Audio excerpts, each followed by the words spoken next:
Welcome to Church of the Chair, where we celebrate all the things we do while seated. I'm your host, E, here today with my co-host, Chad Lutzke, and we are working on a collaborative novel, tentatively entitled Planet Caravan. The whole point of this is to show our collaborative process, in case people are interested, confused, intrigued by how this whole thing goes down.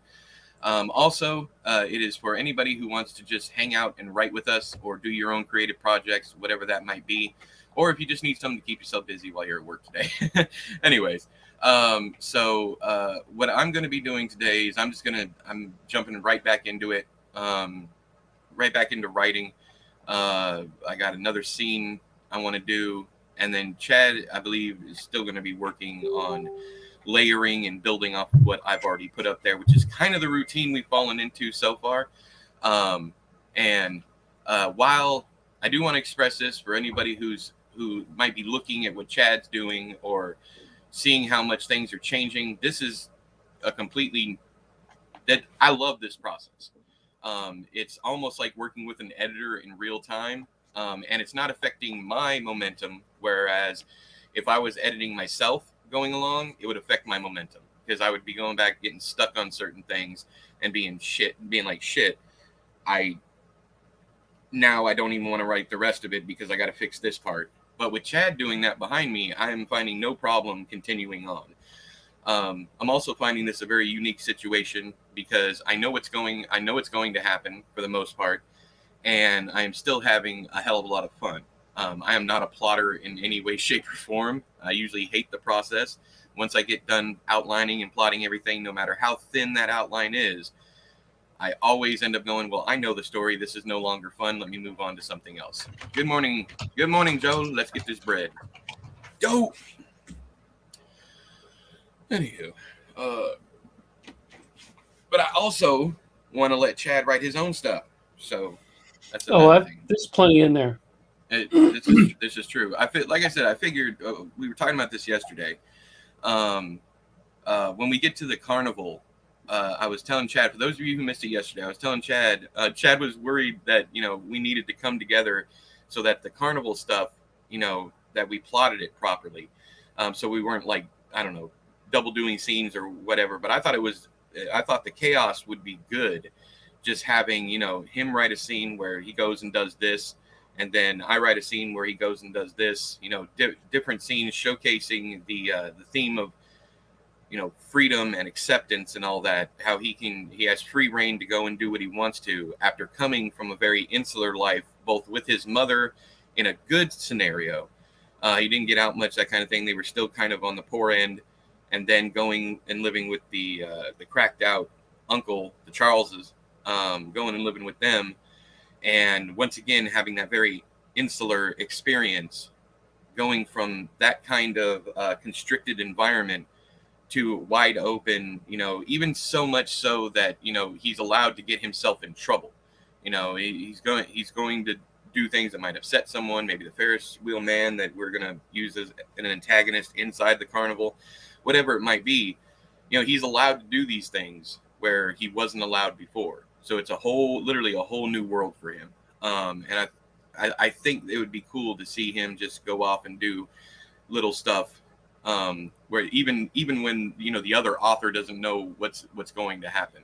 It's going to be interesting when one of us is doing that and we have to come back and say, okay, there's a character here that's becoming a big deal. You never know. I've written characters where it was supposed to just be some kind of like funny little thing, and the next thing you know, they're the sidekick through the whole rest of the book. Yeah, you never know, man. It happens it happens a lot now that I'm thinking about it. I can name at least 5 books right now that I've written where that happens, where a character comes in and you just let that character be who they are, and all of a sudden you have almost a second main character. and or that character becomes the fan favorite, as it were. Yeah. So yeah, it's going to be great. So, and that's another reason why it's like, just let it, just go off on our own and see what kind of shenanigans happens, and then we can meet back, when we've meandered enough and had enough fun, building up everybody in the carnival through showing, not telling kind of thing. then we meet back to get back onto the plot. I'm interested in how it goes anyways. Whether or not it's going to work or not, I don't know, but I do love that theme. I do love that structure. The very constricted environment going into a super open environment, and not only the fish out of water stuff, but just the feeling of finally having that freedom. So yeah. It's almost like what was it? I think Caroline, the movie, how the real world is very dull and drab and muted colors, very monochrome, that kind of thing. And then when Coraline ends up going to the other world, everything is so bright and beautiful. But that's the that's the scary world. That's where the other mother is, and but it is. And I'm not saying that's what we're doing here, but that's kind of like the same theme. Also Wizard of Oz. Going from the very plain world that Dorothy knows, the sepia toned environment, to this wonderful, wacky world of Oz that is so bright and colorful. I really like stuff like that, where you take someone from inexperience into all new experiences. And I think that's another draw of the whole carnival story, is it's not something, I mean, we all have there's a mystique to it.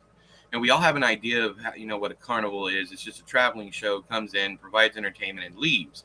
But to the people that live that lifestyle, like the old school, the ones who just stay there and make a career out of it, it is literally another world. They have their own justice system. They have their own. It's almost like an indigenous tribe, and that's it's an outsider thing. And unfortunately, over the years, carnies have gotten the reputation of being not just the outcast, but being like criminals and deviants and all that stuff. And they go to the carnivals to hide and seek out their victims, when in all actuality it's half true, because most of the time it is a situation where it's the only job that they can get, but it's usually not crimes that really might be stealing or drugs or whatever. It's not I don't want to say victimless crime, but because robbery. But what they do, they end up with the carnivals because the people running the carnivals either believe in second chances because they were there themselves, or second, third, fourth, fifth chances, whatever, or they understand that they can take care of these people in a different world, in a different way than society can, and give them a chance to be somebody instead of being a pariah. And there are some, I don't want to say ringleaders, but people who run these shows who take advantage of that, but there are more good ones that I have found than bad ones. So, but that reputation, just throwing that out there, that reputation is sometimes true, but most of the time isn't. These are just people who are trying to make it in life, and they are outsiders, outcasts. They don't get along with society as a whole. And that might seem funny, because they are literally dealing with the general public, but it's no different doing that job and working with people like that than it is doing retail. It's literally the same thing. You're just dealing with people. Anyways, but I wanted to clear that up. It's like, these people are dirty, nasty, whatever. No, they're just like, and also when you go, unless they tell you differently, when you go to like a fair or carnival, whatever, in your local area, and they ask for food, they're not asking for food for charity unless they're saying that they're collecting canned goods for a certain charity. You're literally feeding them, is what you're doing. They collect canned goods so that they have food while they're on the road. That's where they get the vast majority of their food. So when you go, if you have canned goods to spare, definitely take your canned goods. You're helping somebody out. Hey, Vamp. Hey, Paul. How you doing? Come on in.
probably change this.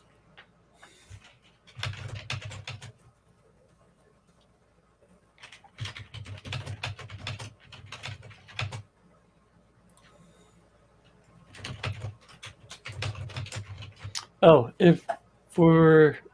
so everybody knows, we're at just over 14,000 words right now. God damn. Look at this thing grow. Look at it grow.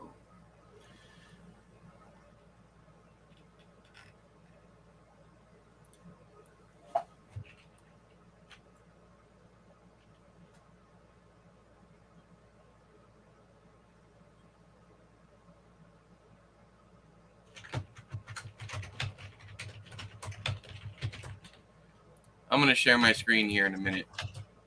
Okay. Just letting them know. Trying to.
Oh, this is an 89. They wouldn't have done that. Never mind.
Hey, what season is it? I know Cassidy has to wear a coat, or Bethany tells him to wear a coat when he goes out to shoplift the first time.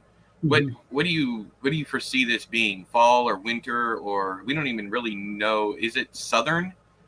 Because Yeah, I think it's Southern, and I was thinking at the top, maybe like to start the whole book off, maybe we should put the South, comma 1989, because we had that'll talked work. about whether Yeah, or not we're. And I think it's best that we do use a date. okay. But as far as I don't know, we did do the. I mean, it could be. I haven't spent very much time in the South, so I don't Yeah, know that's what I was if. gonna get at. Because if we're doing cold, it's either January or February. Um, it starts to get cold in December, but usually it's still in the 70s, 60s, and But 70s. don't you have just cold off days like every place else?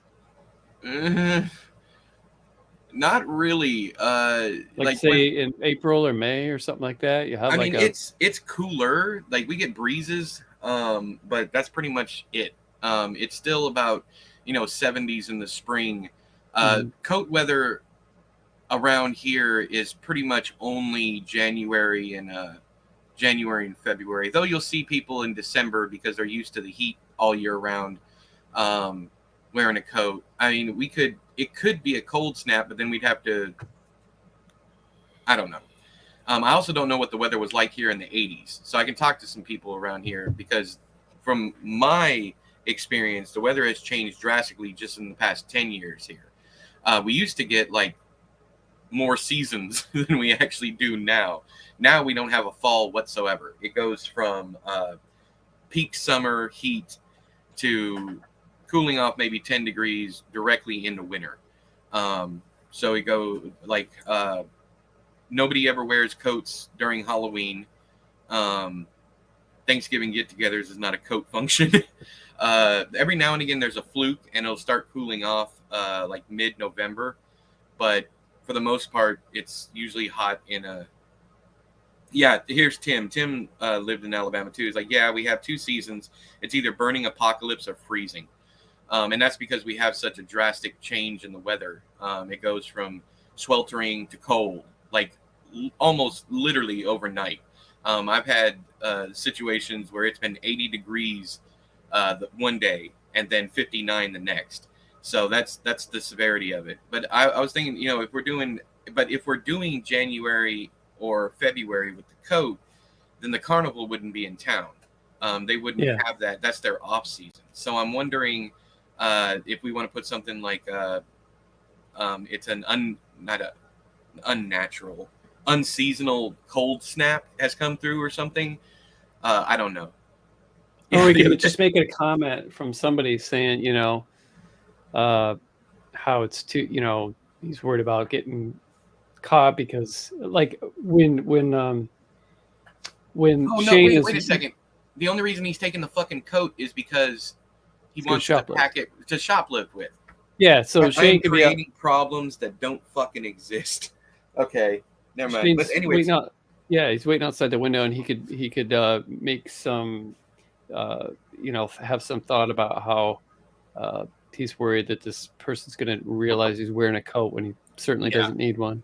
It's we- funny you talk yeah. about all this weather. I the last time I was south was driving through Tennessee, Georgia to Florida, Mhm. and I think it was late um, or very early spring, and we were freezing. And all the pictures that we have from that trip, we're all wearing winter coats. And I remember standing in line at um, Walt Disney World, and yeah, we're freaking bundled up. And we're from Michigan, so it's not like we weren't used to Right. the cold. It was freaking cold, and I was like, "This is Florida." That's I cannot express how odd that is. Yeah, Because that's I've what we been were told. we usually go to like when we did go to like Universal Studios and Walt Disney World. When we went down there, we would go in the end of December or January because it's still warm enough to enjoy, Mhm. but it's not but it's usually after Christmas is when we would go. It's also the like pretty much the off season. It's not as busy because it is technically colder than it normally is. But yeah, that's when we usually go. I mean, we go to theme parks at the end of December and early January because of that, because of the weather. You're not standing out under the heat of the sun all day, and it's not sweltering. And like Tim said, the other day it was 95 degrees and raining. And when it rains here, it does not cool down. It only gets hotter because of the humidity. It's like walking through fucking soup. Yeah, it depends. Sometimes it'll cool down 10 degrees, and then sometimes the rain. It depends on how long it rains, I should say. If it just doesn't rain for very long, it just makes it worse, man, and it gets real humid. I think a lot of people have misconceptions about Michigan, and they think it's like, I think they think it's like Alaska or something. We normally don't. If we don't if we don't see snow until like Christmas, that's not uncommon. And I remember once it was 80 degrees on Christmas. But I mean, that's just, I think just like anywhere else, you have days that are like, wow, okay, this is weird. Yeah, definitely. But yeah. The main reason I'm asking is I wanted to handle, what the weather was like while he was out walking, because he's by himself.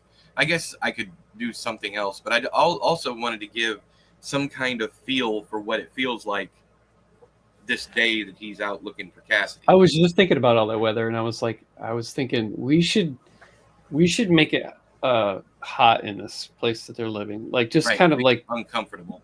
Yeah, miserable. Like they don't have AC. So far we haven't mentioned, but I was writing something. That's exactly what I'm going to use. That's exactly what I'm going to use. I'm going to have him walk out of this sweltering house. He's already dug the hole. He's taken a shower with his clothes. It's a very funny scene. Anyway, I thought it was. Anyways, but he's taking a shower.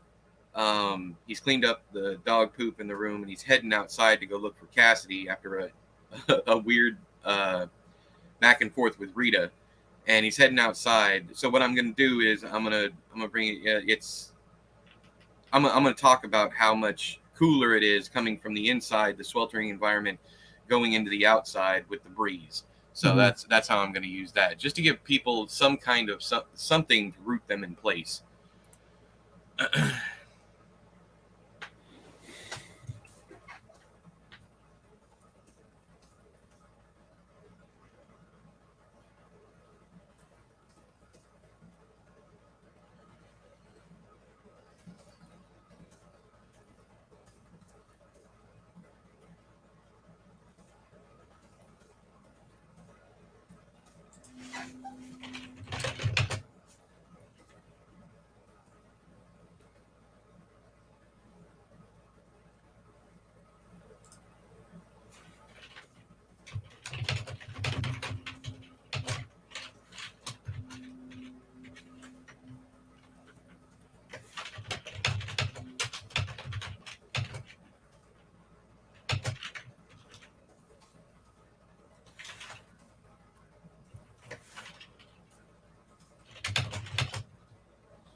I got to run the restroom. I'll probably end up taking a break too, so I'll be back in about 10, 15 minutes. Okay, man. Oh, do you want to share your screen, or you just want to go off? I might as well share it. Yeah, give the people something to look at other than my chair and your pretty face. Not that your pretty face ain't enough, but you know, we got to give these folks something extra. They're spending all their time with us. I'm in a mood today, man. I told you I'm in a mood.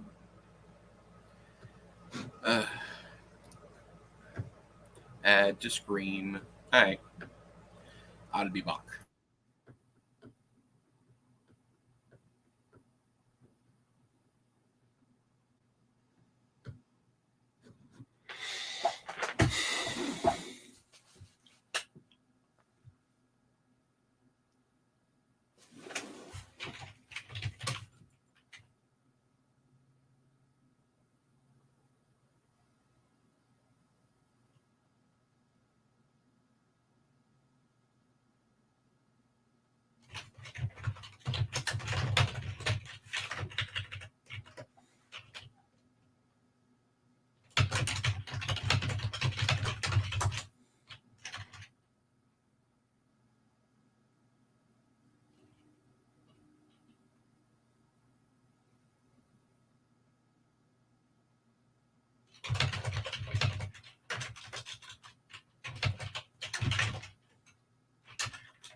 Okay.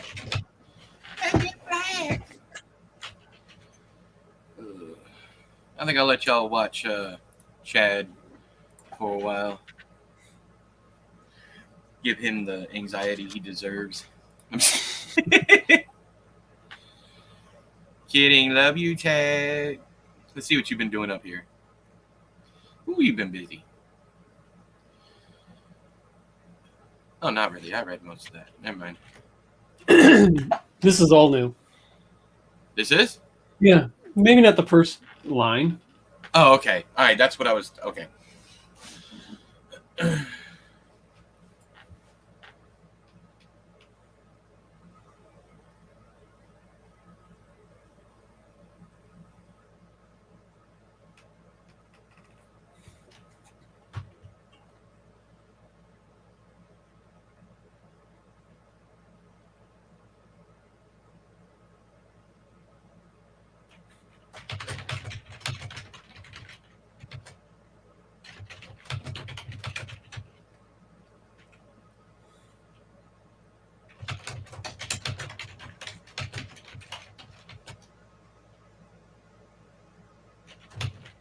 You can take a shit on the floor for all I care. That's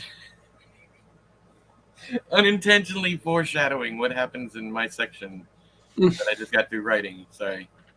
I'm not saying that Cassidy shit on the floor, but there is shit on the floor when when what's his name? When Shane wakes up the next day.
Oh, you're still using some of my stuff. That's cool. Oh yeah, yeah. I try to as much as I can. I mean, I know things have changed a lot. Mm-hmm. After we talked about, whether or not they should mention Cooter. Gotcha. So yeah, I'm coming in here and I'm trying to Okay. reading through it, trying to pull stuff. I wouldn't. I wouldn't gonna be a bit upset if you just, you know, continued on without it. Like I said, I'm just laying foundation, brother.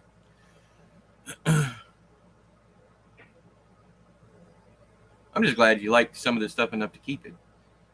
I'm not you. I'm not. I Yeah. guess I don't know. Maybe it's self-deprecating, but I'm not used to this. I'm not used to collaborating with someone. I either collaborate with people who are leagues better than me, who end up rewriting the entire thing, or I collaborate with someone new who doesn't know anything. So I'm going back and rebuilding their stuff. Mm-hmm. I'm not used to people keeping anything that I write when I collab. So, well, what's the sense of collaborating if it's, well, I mean, it's that's kind of what I'm getting at. I guess this is the first real collaboration that I've had, like, building off of each other instead of just mm-hmm. going our own ways or being just completely, torn down and rebuilt. So, because I've had, like I've said, I've had it both ways. I've had it where someone has taken what I've had, completely gotten rid of all of it, and then rebuilt using what I had. Just saying what I said, basically in their own style, their own words and whatnot. And then I've had people where I've had to go back and rebuild their stuff. And I try to use as much as their stuff as possible, but no one's ever done that with me. So mm-hmm. it's just a completely new experience. This goes to show you never know what you're walking into when you do a collab. Yeah, that's very true. No matter how much you know the other person's work too.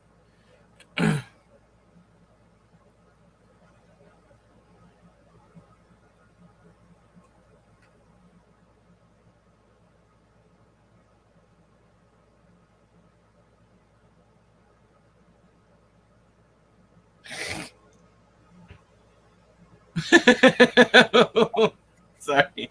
That's some kind of joke. What's wrong with Dwayne? Sounds like DeWitt. That's what the fuck's wrong with it. You trying to name my kid out of your ass. Can we?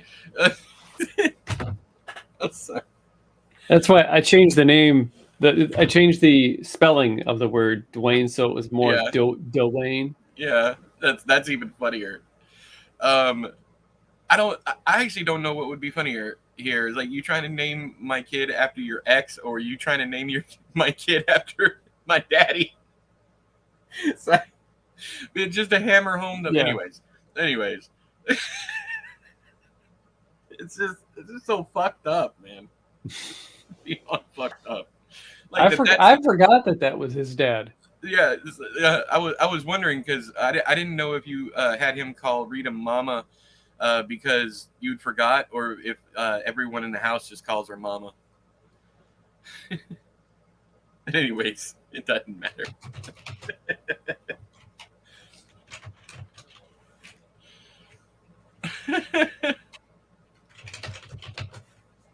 Fucking daddy, yes.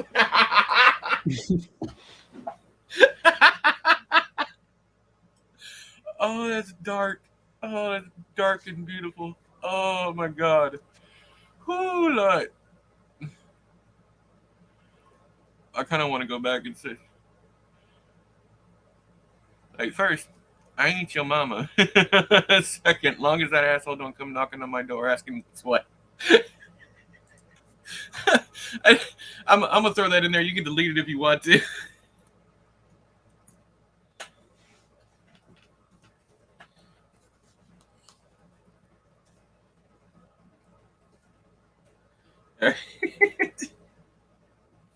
Hell. Anyways, so much fun. Dwayne. Now I can't say it in my head any other way. Dwayne.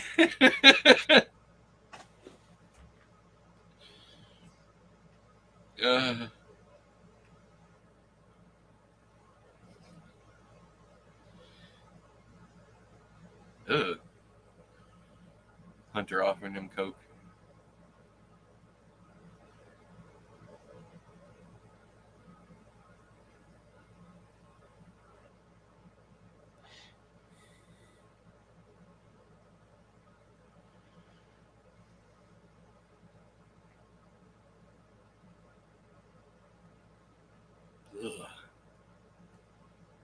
These people give me the fucking heebie-jeebies, man.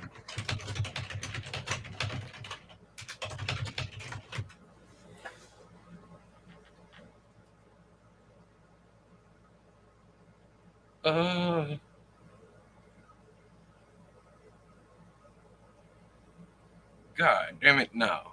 No. I don't want to read about them fucking. No. I'm going away. I'm running.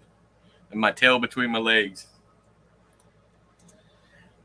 Yeah, I think we've established a very dysfunctional, a very unhealthy household here. You got that fucking right. Jesus Christ. It's funny that you bring that up, Alec, because I saw the ridiculousness of what Musk named his child is even more ridiculous when you hear his responses during interviews and what they call the child. Because they don't call the child any of the sequence of letters or numbers or whatever the fuck. They call him something completely different. I can't remember what it is off the top of my head, and I don't want to quote him incorrectly, but they don't even call him by his binary code name. Or her. I don't know which one it is. But I was also there's something going on right now that I find hilarious. So Jack Smith subpoenaed, and this isn't really political. This is kind of like a side to all the stuff that's going on. But Jack Smith subpoenaed Twitter for Trump's private DMs, which they can legally do, but Twitter has been fighting them tooth and nail to try and get. They keep losing, and they were slapped with a $350,000 fine and a couple other things, and they finally decided to give it over. But they were begging the Jack Smith's people, begging them to at least let them tell Trump that they had been subpoenaed, and they're like, no, you can't. That's part. We will fine you again if you do that. You're not allowed to tell him. And I just find it funny because there's interviews with Musk who says that he voted for Biden. So I'm unsure why this whole thing is even going on, because Twitter obviously does not care about people's privacy. And I just find the whole situation just utterly amusing.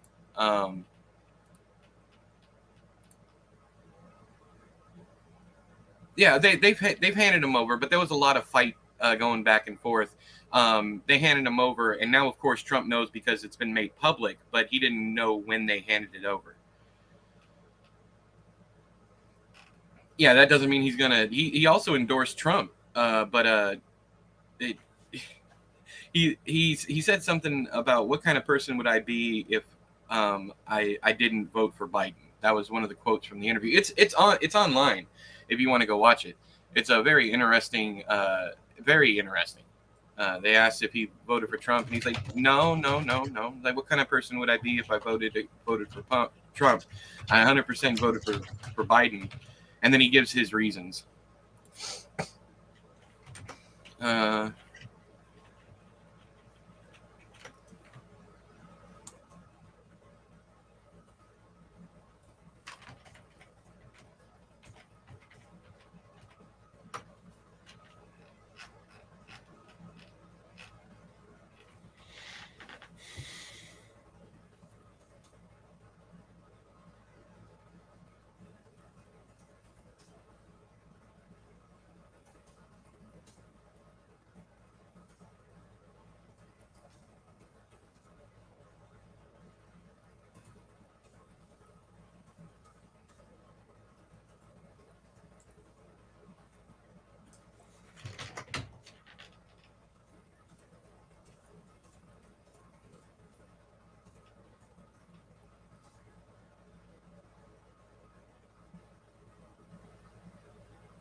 Wait a second. For real?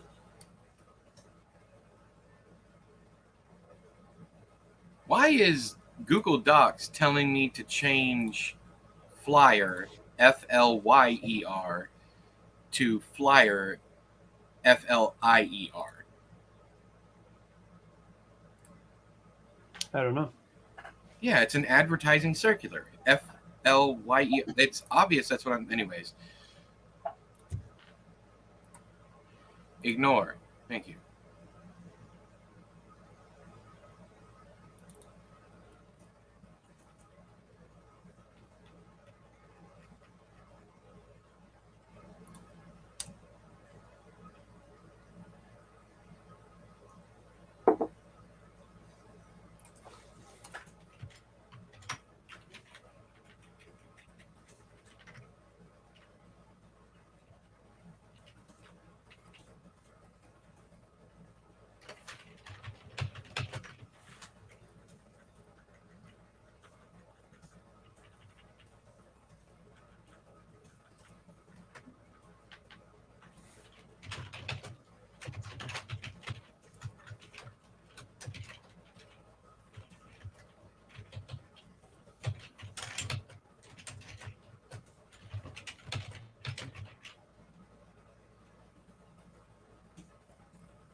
Cornstarch? Has anyone ever cut their drugs with cornstarch? Yeah. Yeah. Yep. And that's funny. And Because literally, when you can that do crap gets wet, it makes that, the Oplick or whatever, but you're not making it wet. So it's when the Coke is a dry product unless you're doing like a speedball or you're smoking the rock. But if it's in powder form, it's pretty much that's for snorting. I meant once it gets up there. Oh, once it gets up there, well, I mean, You yeah, got these globules of cornstarch and 100%, 100%. It is not a fine product to consume, but yeah. But yes, Oblique or non-Newtonian fluid. That's what it's called. When you add cornstarch to water, and you apply any impact whatsoever, and it turns into a solid. Yeah, Google Docs does have a strange spell check. It also, well, they fixed it since the last time I did it, but I had horrible lag even with fiber less than a year ago when I tried it, and now it's like it's perfect. I'm having no problems whatsoever. And there was a weird glitch at one point when I tried it where I would type a letter and it would duplicate that letter multiple times with no rhyme or reason.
Okay. I just finished Cooking Smile.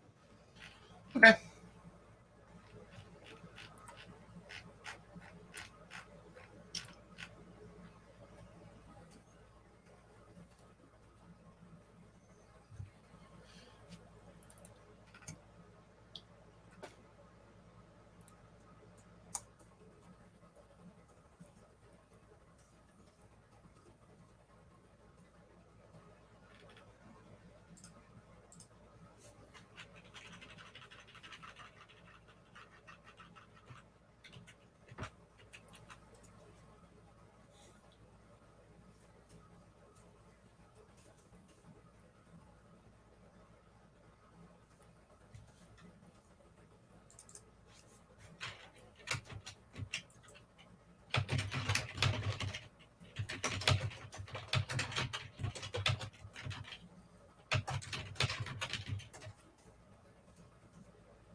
have a feeling you're going to change most of that.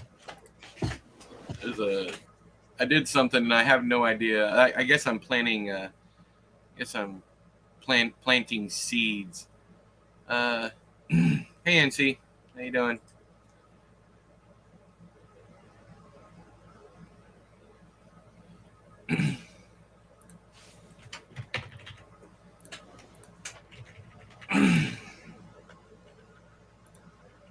I keep clicking on the wrong fucking tab. Alright, let me go back up here and read your finishing move.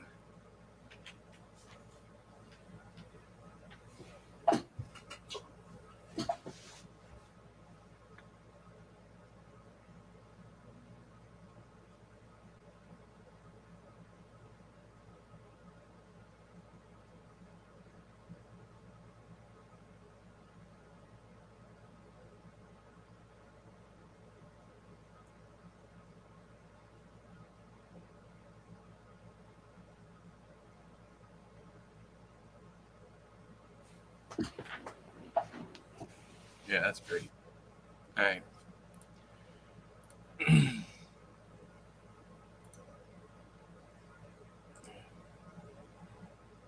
Yeah, Jeff's good, people. That's everything he did. He's one of those guys that get a odd rap because of the stuff he writes, but he's just like Edward Lee. They're both good people, but they write the most atrocious shit. Even though Jeff Strand is funnier than he is horrifying. He's just really weird. And I like weird.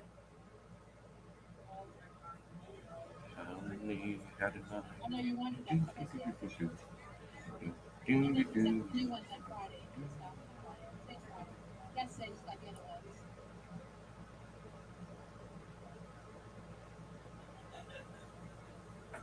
My infamous catapult creator that Max sold out. That was the one that I actually he sent Chad this video because he wants to know you. Hi, Chad. Thank you. Where did you find this from? I bought them everywhere. I never heard this one. I got all this stuff. So I think I'm missing maybe one that I couldn't find. But it's everything you did. Oh my God. I know you wanted that for Christmas. And then he sent me the new ones on Friday. I just got them on Friday. Today's Friday. Yesterday, just got the other ones.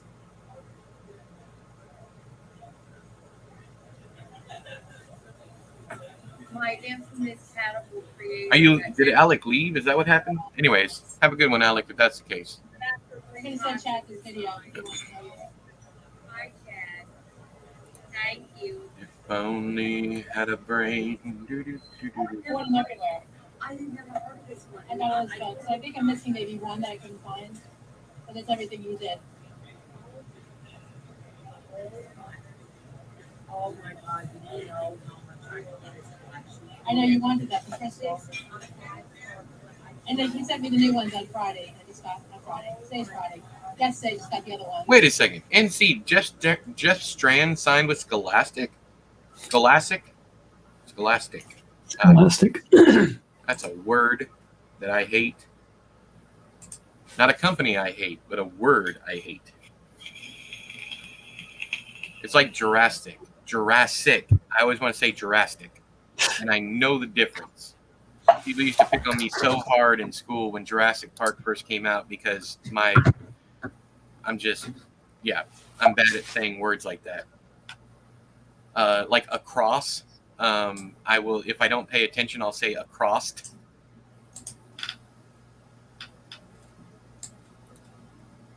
Even my own family picks on me. And I'm talking about like Shell and my kids. They pick on me about that one. It's a cross, not a cross. I'm like, how long y'all know me? Like the kids, your entire life, have I ever said anything properly?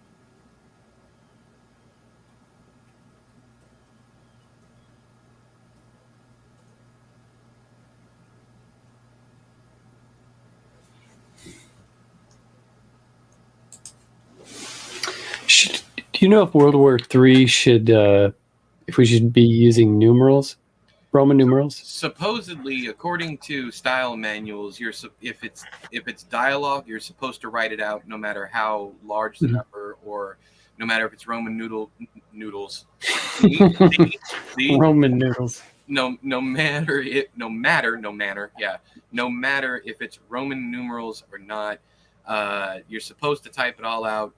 Does everyone follow style manuals? Fuck no. So if you want to do I got traditional publishing brain. So, this isn't dialogue. I'm just referring to the scene that you wrote, where Cassidy's could sleep through World War III. I guess we can switch it back. So I probably just did that out of force of habit. 3 looks weird. Seeing the number or seeing the word 3 looks weird. That's fine, as long as even if it was dialogue, I don't think it would hurt changing it. So that's not something I'm gonna be like, no, Chad, don't fuck it up. No, that's just my own brain. Yeah, if it was dialogue, I would spell it out probably. Okay. Trying to decide whether or not I'm going to. I mean, we're an hour 48 into this. I've already written 3 pages. I'm trying to decide if I want to calm down or not. If I want to, I don't know. If I want to just push forward. But I need a heads up if there's a scene you specifically want to write, because I am just fucking booking over here, and I don't. Well, I wanted to write the graveyard scene, which I did. Yeah. And I'm guessing you probably see clearer in your head him meeting Shenna, and that would be I don't know how many more scenes you want after this, because Posted Bill's chapter is when he goes out and tries to find Cassidy. Runs across him in a field, but before that he finds the poster, and then I have them heading home now, and that's pretty much where that chapter ends. And I don't know if you want to go directly from that to him going out to the carnival, or if you want some more build up in the house between now and then. It's hard to say because I'm so freaking sick of this house. I'm sick of these people. I know. So am I. That's what I'm wondering, if we want to just go ahead and get him out there and have a positive interaction, a positive moment, other than the graveyard scene, of course, a positive moment finally, because we're already, a novelette into this book. So something to keep people, something that people are like, this fucking book's depressing. Because that's bound to happen, and the chapters are just short enough that it's going to keep people reading. They're like, something good needs to happen soon, because this poor kid's getting the business. Anyways, when you finally catch up on what I've written, don't even ask me what the fuck the cornbread scene means. Rita's stumbling around the house the next morning after he's done digging and he's taken a shower. She's tweaking as she walks through the house, coked out or whatever, and she's looking for her cornbread that doesn't exist. So I don't know if you want to keep it or not, but it's in there, and I don't know if it's a seed for cornbread meaning something else. I have no idea, but it's there, and you can do what you want with it. So okay. I think I'm gonna take, I don't know if I'm going to take a break and come back and write some more, or what. How far have we gotten today? You've written quite a bit too. I have. But I did kill some stuff that was, all the cooter talk, right. Because we decided we were doing it a different way. But I've also added 4 pages. So our word count is, will show up differently.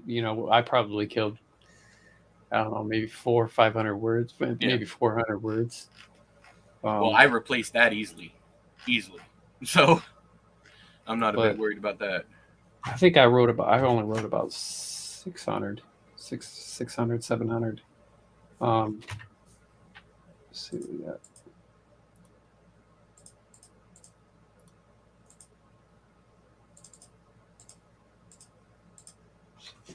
Okay, we've gotten just under 2,000 written today. So over 2,000, considering I took about 400 out. Yeah. Okay. Sounds good.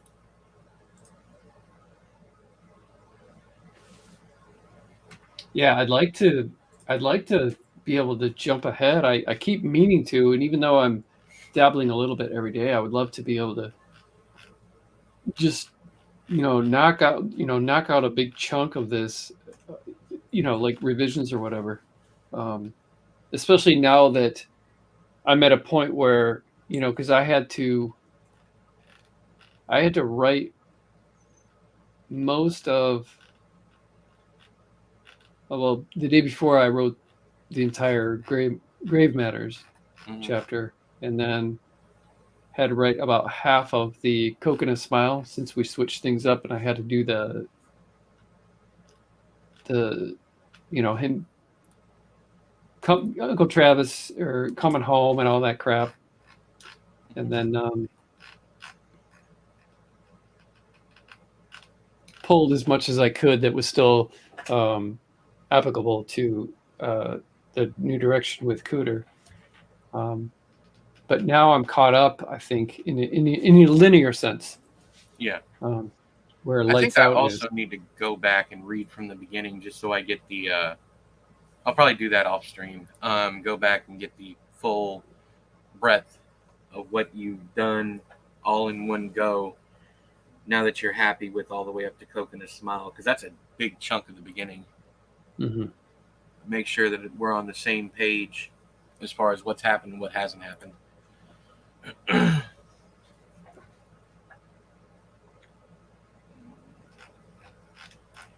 I'll add your screen back on there. Yeah, I'm going to take a break. When I come back, we'll talk about what we're going to do next.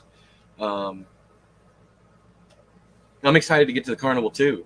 I already got like five or six. No, it's 5. I got one I probably won't end up doing, but I got like at least 5 scenes.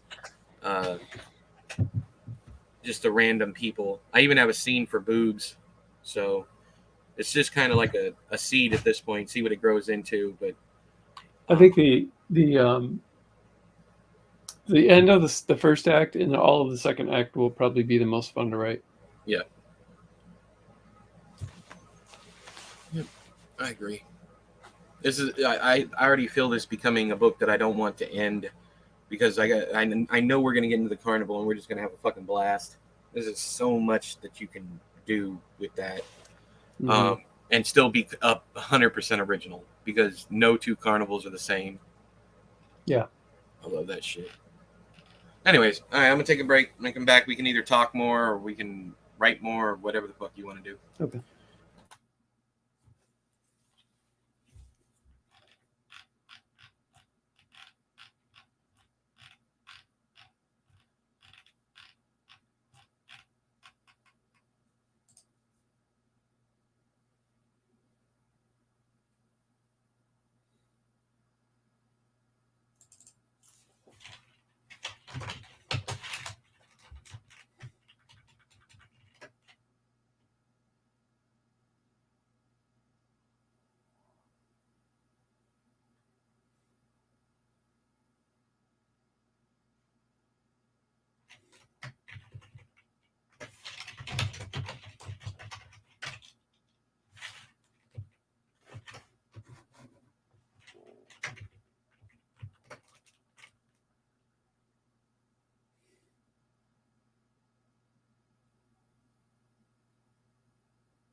infamous Catapult creator that Matt sold out. That was the one, yes.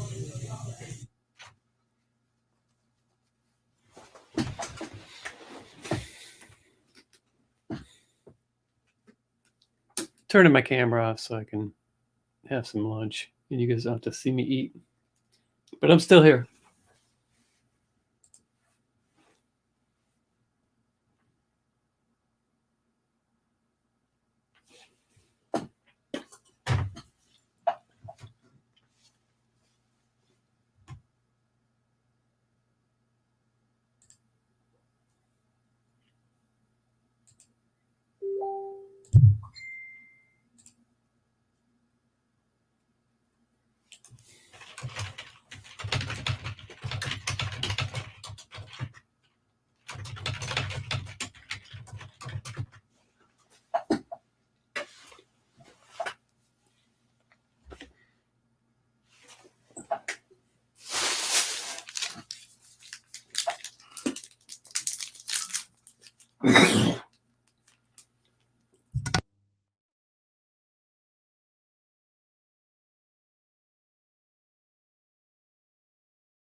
Okay.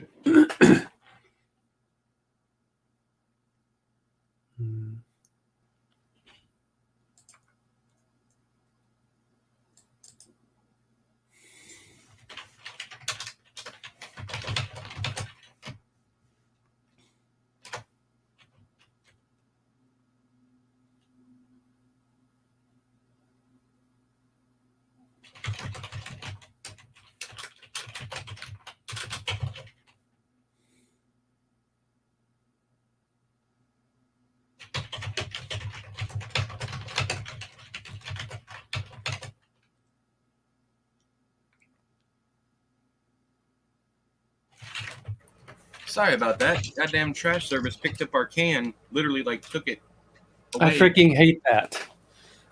Thinking it was someone else who hadn't paid their bill. So I was on the phone with them, and the lady was like, "I see you're paid up, but they didn't take your can." I was like, "My can's gone.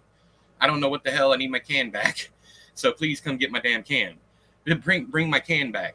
And she's like, "Okay, well I can have it out there in the next couple of days." I was like, "You're gonna make me sit out here with trash piled up on my porch for the next couple of days?" We go through a lot of trash here. Anyways, but yeah, that's happened to us before, and it took them because they kept forgetting. It took them weeks to.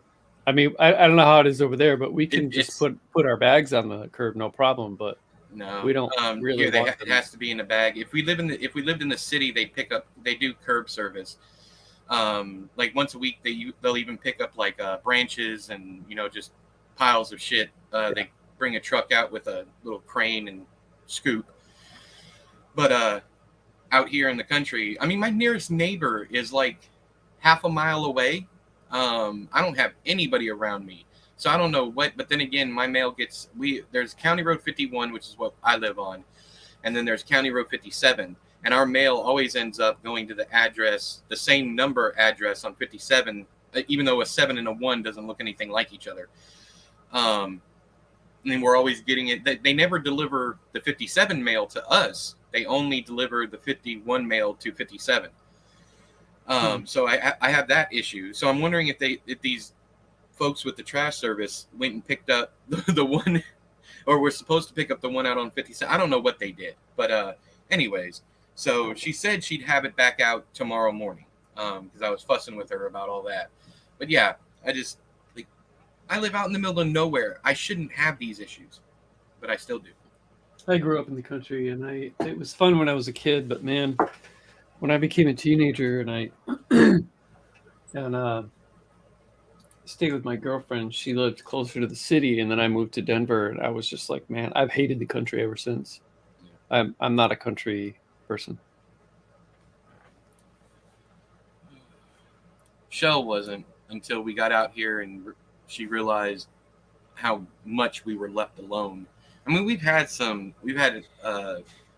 oddly enough, in 2020, we had issues with the Klan.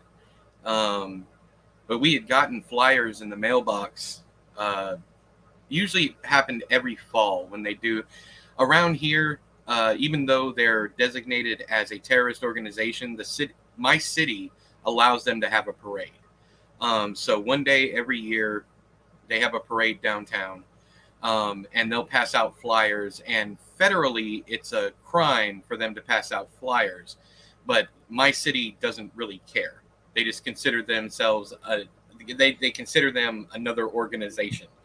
But and even the citizens of this city have complained because they don't mail them out. They leave them without any postage in people's mailboxes, which is again a federal crime. So that stopped in 2020, and then they started plastering like Walmart parking lot or whatever. They would leave it underneath your windshield wiper or whatever.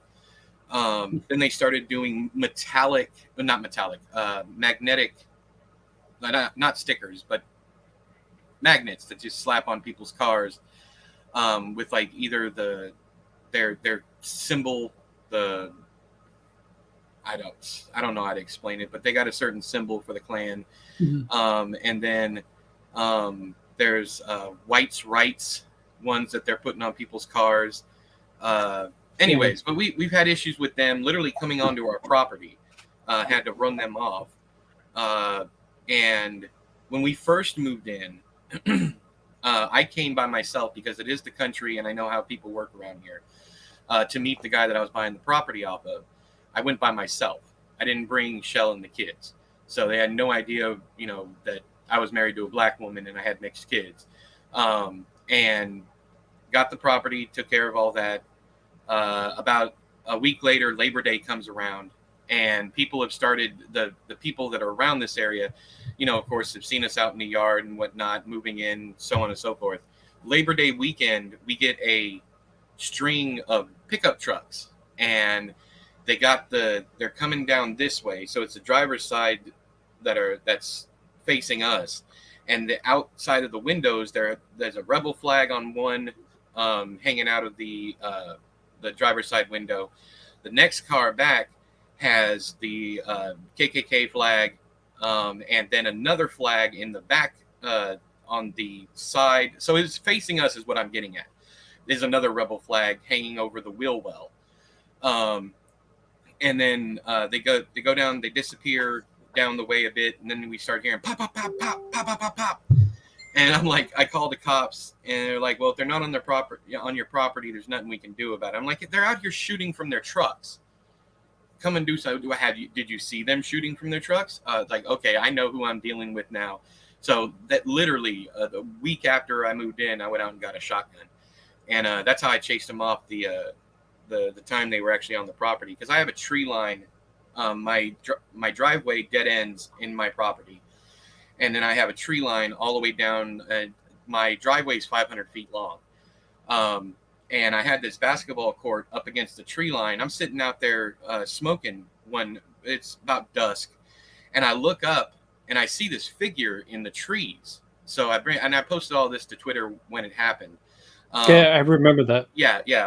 And the dude's just standing there, I mean, in hood and all. And it looks like some kind of fucking Sasquatch kind of thing or whatever. But I can see, when I look up, I can see what it is. And it's a white hood. I'm like, well, fuck this. So I got my shotgun. Shell calls the police. And I let one off into the air, and we didn't hear anything else. But before that, I think they were having like some kind of rally or something on my property, because I have 250 acres. And you could hear it, and when I posted just the part that you could hear, it sounded like like a coyote or something screaming off in the distance. But yeah, I watched it. Yeah, but what I heard was like melodic singing, like almost like gospel music or whatever. Mm-hmm. So I think they were having some kind of rally or something out on my property. Didn't realize that somebody lived out here, or maybe they did. Who knows? I don't know if they were trying to scare us off or not. But for the next 3 months, after that happened, we went. I let my niece and her husband, who's a cop, stay at our place while we went out to New Mexico to try and find a new place to live.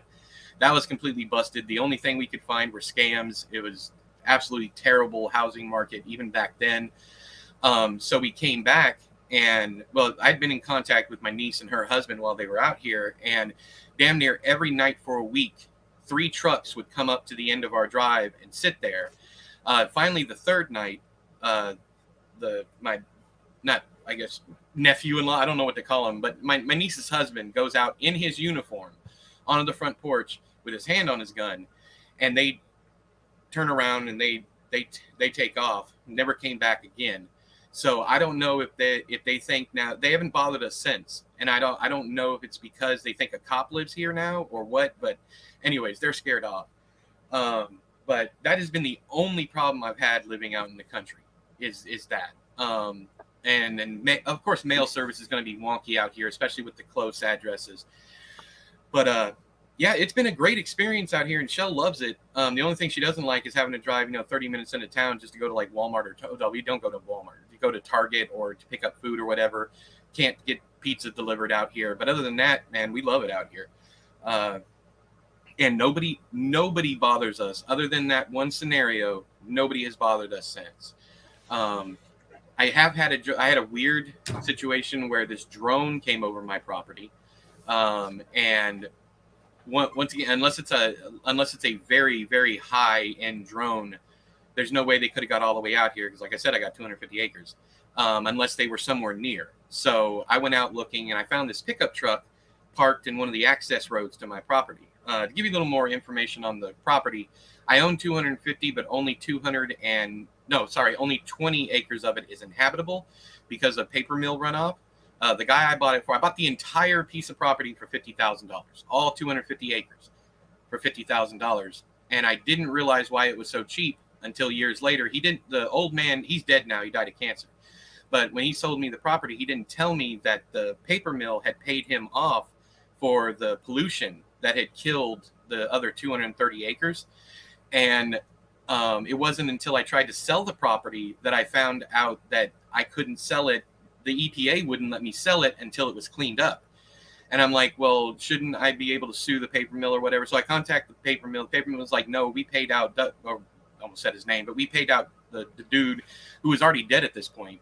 And it was around the same time that he sold me the property for $50,000. So he literally took the millions, I think 1.2 million that he was supposed to use to clean up the property, and just fucked off. Sold the property for $50,000 and went off. I don't know if he was dying then or not, but Would you buy that much land for? Do you hunt? Can you hunt on it? No, I was actually planning on putting trailers out here, like clearing out land and making one big trailer park or something, for like a low-income families, whatnot, charging like $300-400 a month for, 2-bedroom, 1-bath trailers, maybe a little bit more for a bigger trailer. That was my plan, to have some kind of retirement, income that would come in.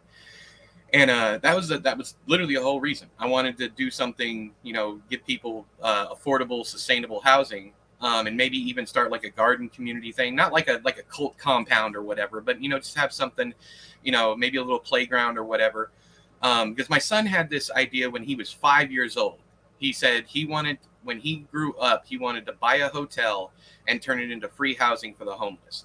So I was like, okay, well, I just got this big advance, and this property is only $50,000. Let me grab this up, and then I can take care of all that. And then after doing that, royalties and everything started getting worse and worse, until finally I didn't have any contracts or anything. And I just had the Lorne name and my graphic design work that I was working off of. And that was paying the bills, and we had a little bit left over for entertainment. But it kind of just all fell through because I wasn't getting the big checks like I was. So it never happened. And I never traveled deep into my property because it's a lot. And you just come to find out that most of the land out here, like I said, 230 acres are literally not inhabitable because of the paper mill runoff. And I was wondering, because half the fucking forest is dead. It's just white trees sticking up out of the ground. Also, a little bit of the horror fan in me kind of liked the creepy aspect of that. But like I said, come to find out, the EPA wouldn't even let me offload this until I got it cleaned up. And the only way that I could offload it is to sign paperwork that said, and I have no idea to this day how the hell this dude got around all this. Because as soon as I went down to file the paperwork to get it sold, that's when it all hit me. I have no idea how he was able to do it. I got the deed and everything to this property. But anyways, nobody stopped it from happening. And the only way that I can do that, that I can sell it, is if I clean up this property. So I'm stuck with it. Unless I put in there a waiver that tells the person who's buying it that they have to clean it up when they purchase it. So, and I went through all my paperwork. Nothing in there says that I was responsible for cleaning up this mess. He was 100% responsible for it. I can't find any of his family. I couldn't find anybody. I don't know if he died alone or what, but yeah, he's gone, and I'm stuck with this property. So, but the EPA even threatened to come out and claim the land without paying me for it because it was never cleaned up. So I had to send in all these documents showing that I purchased the land off of this guy. I can no longer contact the guy because he's passed away. And the only reason I found that out is Facebook. It's like so-and-so died this day, whatever. I just went looking for his name. Anyways, so we're stuck. But other than that, I love it out here. I said all that just to get around to, I love it out here. I love not being bothered. I love not having neighbors because I'm a city boy. I was born and raised in Inglewood, California. I lived deep in the projects. And I even lived on the street where they shot Friday at one point in time. That's Compton. But anyway, so we moved around a lot. And I like noise. It's really hard for me to get to sleep without noise. So I literally have to have like, white noise going on in the background when I go to sleep. Sometimes I can't do that in the winter. I usually run the ceiling fan, and I have this little thing called a Vornado. It's this little powerful fan that's about the size of a Bluetooth speaker. I run that, and that's noisy, but I don't do that in the winter, of course, and I want to freeze shell out. So I usually listen to white noise to get to sleep because I'm used to just the constant noise of traffic and all that stuff. But once again, other than all that, I love living out here. And also some nights it is so loud out here just because of the crickets, the frogs, the coyotes, the birds, what have you. It's usually hella noisy. So we'll like crack the window in the fall, and I'll let that noise do it for me. But it's funny that even in that sense, we're opposites. Like you grew up in the country, I grew up in the city. I now live in the country, and you now live in the city. So well, yeah, but I get the best of both worlds. I'm exactly one block from one of the busiest streets in town, but I live on a lake. Ooh. And there's woods right here, so we get deer and cranes and geese and all kinds of crap, and raccoons in our yard. So it's like it's weird. You would never know that I'm a block from this road, this busy road, because you can't really hear it. Yeah. And and then of course like I got two windows in my office, and I live like on a corner of a lake. So out one window I see like the big lake, and then out the window behind me I see the cove, which is and then just on the other side of the cove is like a $3 million house. So my neighborhood is really it's quiet. It's not it's nice. We got good neighbors. That's cool. I've had nothing but bad neighbors and landlords.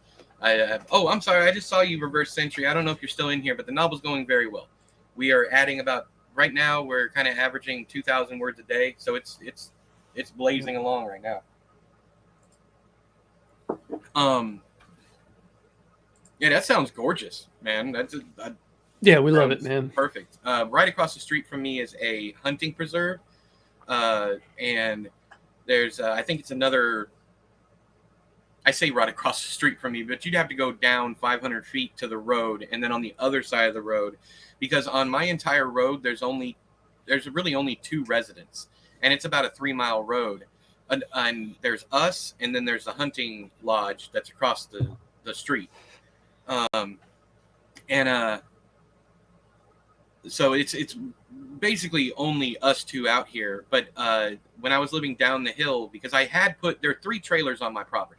There's the one my mother lived in, and then we lived on the one there, and then I had one up the hill that I was going to start renting before she died, and we decided to just move up the hill and sell the property, and so that I got 2 empty trailers that we keep up down the hill that I could be renting out, but I don't know if I'm going to move, and I don't want to screw someone over, so I got that down there. But anyways, when we lived down the hill, it was right by the road.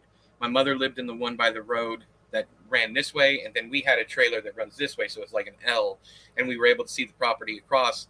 And in the fall, when the trees are thin, you can see their lake, and it is absolutely gorgeous. Some mornings I would just sit out on the porch and have a cigarette or whatever, or have my coffee before I started smoking again, and I would just sit out there. Now here's something for you, and you can choose to believe it if you want to or not. Everybody I tell this to just kind of rolls their eyes and doesn't believe it. There is a large white creature that lives out here. It is capable of bipedal. But it also walks on all 4s. Everyone around here has seen it at some point in time, and it's usually in the fall. And you can see it walk along through the trees. We've seen it up here. We've seen it down there. We don't know what the fuck it is. I'm not saying it's supernatural, but it is capable. It's almost the size of a polar bear, but it's thin and kind of shaped like a deer, but it's capable of walking on its hind legs. So you can do with that what you want, but I swear I've seen it, and everybody else in my family has seen it, and people who have come in over to this area have noticed it. There's also a legend of a cougar that roams these here hills that I've never seen, but people around here swear it's out there. Do you have a publication date in mind? No, we're probably going traditionally published with this one, so it's going to be a while, and it'll probably change drastically after once they get there. Not drastically, but that's why I'm not too worried about sharing stuff like this, because it'll change as we go along. And publishers do frown on work being out there before publication, but we can do enough to it that it'll be different from what you guys end up reading by the end. I gotta call my wife real quick. Okay. So no publication date in mind, but we do have options. I got at least 2 publishers I have inside people with, and yeah, so we'll shop those. And if push comes to shove, we might go with a small press. But the whole point of this is to get a little bigger readership for the both of us.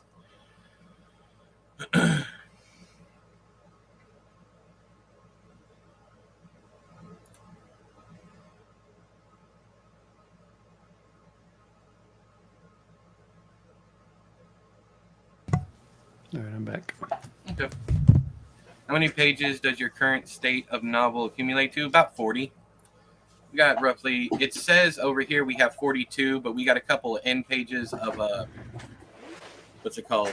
Notes and plot points and whatnot. Like here, I'll share my screen and show you what I'm talking about. I'll be right back. Right. Yeah, you're fine. So here's the body of the book. And keep on scrolling down, babe. Oh, so it's quite a bit. It's actually 6 pages of notes. So we got a later scene that'll probably end up getting trashed because I think he's written all over it. And it's completely different outcome. So let me go ahead and get this. Actually, no, I'll leave it just in case. Then we got some notes on the characters, some plot stuff, quality of life. And the characters, who everybody is. And we got the carnies, some dialogue that's going to be used later on. And then an outline that we got to chapter 3 with, but we pretty much broke all that and made them smaller chapters. So we are several chapters in, 14,000 words in, about 36 pages is where we're at right now.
I think I'm done writing for the day.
All right. I think I'm done.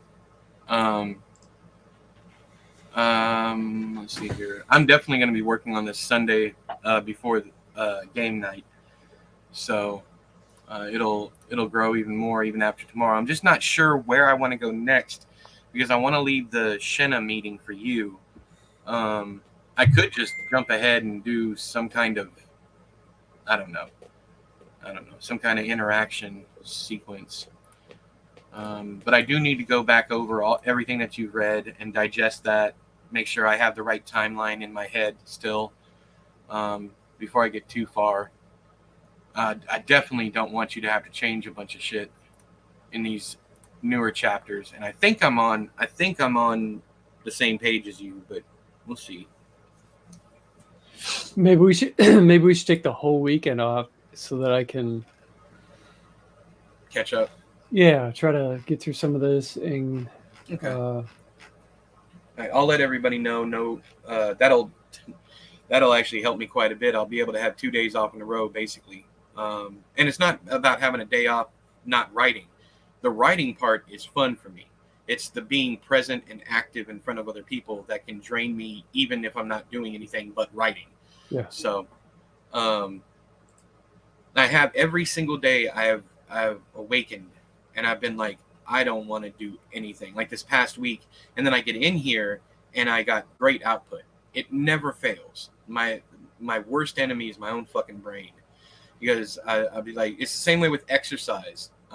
I didn't exercise for the longest time, and anytime I did, I felt great afterward. But then my body's just like, no, you don't need to do all that. You're fine. You're not dying. You know, you don't need to lose weight. You're not sick because of your weight. Like, whatever. You like eating. Well, if I'm going to continue eating like this, then I need to exercise. That's a whole conversation I had with myself. I'm like, if I'm going to continue, and I've lost considerable amount of weight twice in my life. I was 410 pounds. In fact, if you look up images of Edward Lorne, one of the very first thing that pops up is me at my biggest, my 410 pounds. And I look at that picture and I'm like, holy shit. So I dropped from that all the way down to 330. And that's when I started my YouTube channel. Then I got back up to 350. And now I am down to I can't get under 300 to save my fucking life. But I've lost another 50 pounds.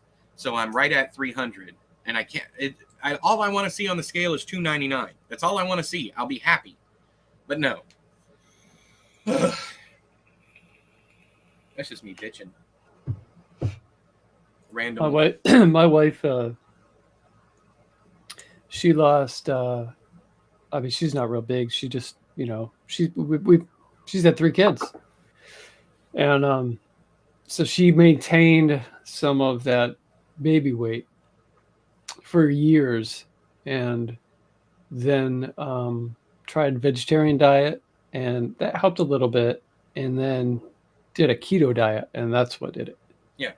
So keto will melt it off of you. The only problem with me is I'm not in a good mental place if I don't have carbs, because I associate pleasure. I associate food with pleasure, not fuel. So anytime I'm in a bad mood or whatever, I want to eat, and I'm usually in a pretty weird, if not bad, mental place. So I'm always eating. No matter how good life is going, there's always that little voice in the back of my head going, oh yeah, this is going badly over here off to the side that you're not paying attention to. And then I hyper focus on that and I forget about all the good things and I end up binge eating. Yeah, it's a fucking struggle, but keto is amazing. It'll melt it off, but not if you're addicted to food. Like if you just like eating for the joy of eating, and you like a variety, especially the carb side of things, At least that's been my experience. Because I did for a week and I dropped some pounds, but nothing has worked better for me than intermittent fasting and fiber. Loads of fiber, eat whatever the fuck I want, and only eating whatever I want for a window of about 4 hours. So now I don't do true intermittent fasting because I have cream in my coffee every now and again. And then I might have a banana if I get hungry just to keep my focus up. But for the most part, I binge eat, but I eat quite a considerable amount, probably about 2,000 to 3,000 calories in a sitting. When my maintaining calories should be about 22 to 25. And it also corresponds with when I take my gummy. So I'll take my gummy about 5 o'clock, and then I'll binge eat for 4 hours until I finally pass out. But I have actually lost weight doing this. I've lost, I think the last 40 pounds is because I've been doing that. So other than cream in my coffee and an occasional banana, I eat between 5 and 9, and then I don't eat anymore. I get up, have my coffee, just do the whole routine over again.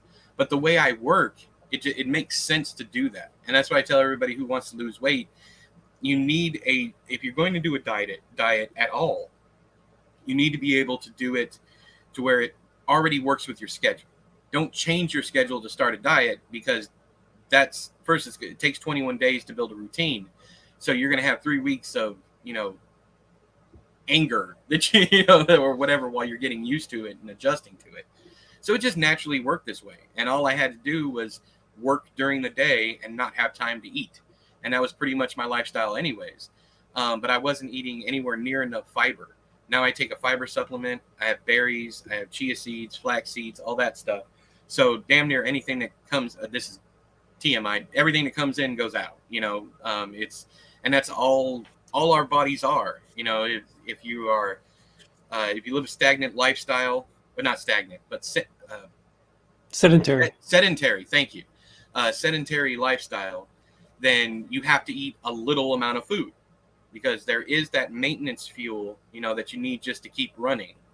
But if you're active, you can of course eat more. And it all depends on your lifestyle, but what you're doing. I'm never going to be skinny. I was fat when I was born. I was, I think, 11 pounds, 12 ounces. They had to cut me out and pull me out with a crane, is how my mother, they had to cut me and pull you out with a crane, is what my mother used to say. But I was huge, man. I mean, I was a big, chunky motherfucker. And I was that way throughout my entire life. So I'm always going to be big. I just don't have the metabolism. I don't have the genes. I don't have any of that stuff. I have to fight to lose weight, even when I'm in a calorie deficit. My body just holds it. And the whole point of keto, as I know you're aware, but anybody who's watching, who cares? The whole point of keto is to make your body burn fat instead of sugar. So since our body turns carbohydrates into sugars, you cut out the carbohydrates, and the only thing left over for your body to burn is the fats, because the protein's going for other things, building muscle or whatever you might have you. I've also fasted, because I'm such a big dude, I've been able to fast for upwards of a month at a time and not feel a bit bad. I felt like I had the flu like the first 3 days. They call it sugar flu or something like that. And I was hungry, of course, but after those 3 days, I wasn't hungry at all. And that's what kickstarted this whole journey for me. And this isn't advice for anybody, but this is what I did. I quit eating for a month, and I was just drinking water, literally no food for a month. And I dropped, I think, 30 pounds. Of course, most of that's just water weight. I dropped 30 pounds.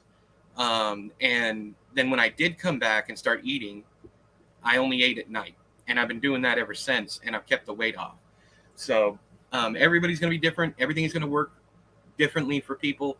But I know personally that my weight loss journey, calling it that sounds funny, but my weight loss journey was constantly fucked up by routine, by having to change my regular routine to make this work. And the only way I found that it finally clicked was when I made the food routine match my daily routine. Tim, that's a long answer. So let me ask, Chad, do you have anything you want to interject or say before? Because this is going to be another long answer, and I know I talk over you all the fucking time. So, no, sorry. You were trying to tell me about your wife, and here I was like, oh, I did keto. I only realize I'm doing it after I've done it. I apologize. It is not on purpose. It really isn't. It's me trying to solidarity. You know, it's like, oh, well, I have a story like that too. So, I'm sorry. Is there anything else you want to say? No. Okay. So, Tim, the whole reason I did the 30-day fasting to begin with was because a doctor told me, and you know I love a challenge. I've told all my viewers and everything, if you do not want me to read a book, or if you want me to read a book, the best way to get me to read a book is to, not tell me to read it. I will do the exact opposite of what somebody tells me. So my doctor told me flat out, so the best way to get me to read a book is to tell me you hate it. That's honestly the best way. And people do that to me. I know they use the reverse psychology because they've told me after I've read it. It's like, I was hoping you were going to do that based on what I said. So, but I went to the doctor. I was 410 pounds at my heaviest, like I said. And I went to the doctor. The doctor was like, since you're disabled, you can't exercise, you can't do anything, the only prayer you have at all is to have a gastric bypass. Now, to give a little more back history, is I was working med surge at the hospital when I hurt my back to begin with. I worked there for 5 years. We took care of 90% of the people that came through on the floor were gastric bypass surgeries. We had a 40% mortality rate. Let that sink in. 40% of the people who had this surgery died of complications or died because they didn't follow the rules after. 40%. And that's not even high for gastric bypasses. So I took care of plenty of people who either passed away on the floor due to complications. I went in one time, and I'm telling this story so that you understand where my headspace was at. It's a pretty gnarly story, so if you're grossed out by gore and stuff like that, I suggest you click away now. I walked into this woman who had a gastric bypass about 6 hours earlier that day. I came in overnight. I walk in, and I have to pull the covers back to get to her arm, and it's kind of dark because I don't go in flipping on lights like some nurses do. I came in to do vitals, so I pull back the sheet, and my hand instantly warm and wet. So I flip on the overhead light, and she's kind of coming awake in the bed. And I'm like, ma'am, are you okay? Because the first thing I did when I noticed that my hand was covered in blood is I look up at her to make sure she's alive. And she's like, yeah, what's wrong? So I pull back the rest of the blanket. I automatically throw it back over there. I was like, I'm going to get the doctor, because her staples had come undone. And her guts, everything that should have been on the inside was on the outside, laying in her lap, laying on top of her in the bed. And from what they could figure out, because she literally had a bloody finger and a staple off to the side, in her sleep or whatever, she had worked one of the staples out, and then the rest of them just kind of like popping buttons on a shirt. You only really need to get the first one, and the rest come really easy. The whole thing just popped right open. So her guts were literally laying on the outside of her, and she's scared just seeing my reaction, because I couldn't help it. I'm like, I need to call the doctor. So she throws the blanket off, sees her guts sitting there, and just starts screaming bloody murder, as you might imagine. And on top of that, she looked dead when I first cut on the lights. It was because she was so pale. She had lost so much blood, and her eyes were fluttering open. So I don't even know if she did it while she was awake, lost blood, and passed out, or what. I don't know. But they were able to save her. But what really stays in my mind anytime I think about a gastric bypass or stomach surgery is I remember that scene, and I remember that 40% mortality rate, and all the people that I had to push down to the coolers, because we didn't have a morgue, we had a cooler, and then they would take people from the cooler to the actual ME's office, which was across the street. So those two things hit my head when my doctor told me the only chance you have is surgery. So I was like, okay. So I started researching. There was a YouTube channel called The Fasting Fat Man, who was hyper fixated on this dude who didn't eat for a year and a half and managed to survive. And he was a super huge dude. He was like 500-600 pounds, and he just melted away to like 200 pounds over the course of a year and a half, when all he did was drink water, eat nutritional yeast, and have supplements.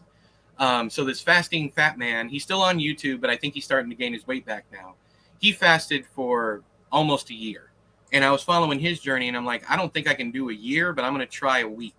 I got through a week, had no problem. So I went a second week, third week, fourth week, and I did an entire 30 days before I decided, okay, I'm going to try eating something. And when I came back to it, I started with broth, then I went up to salads, and I just went back up to that point.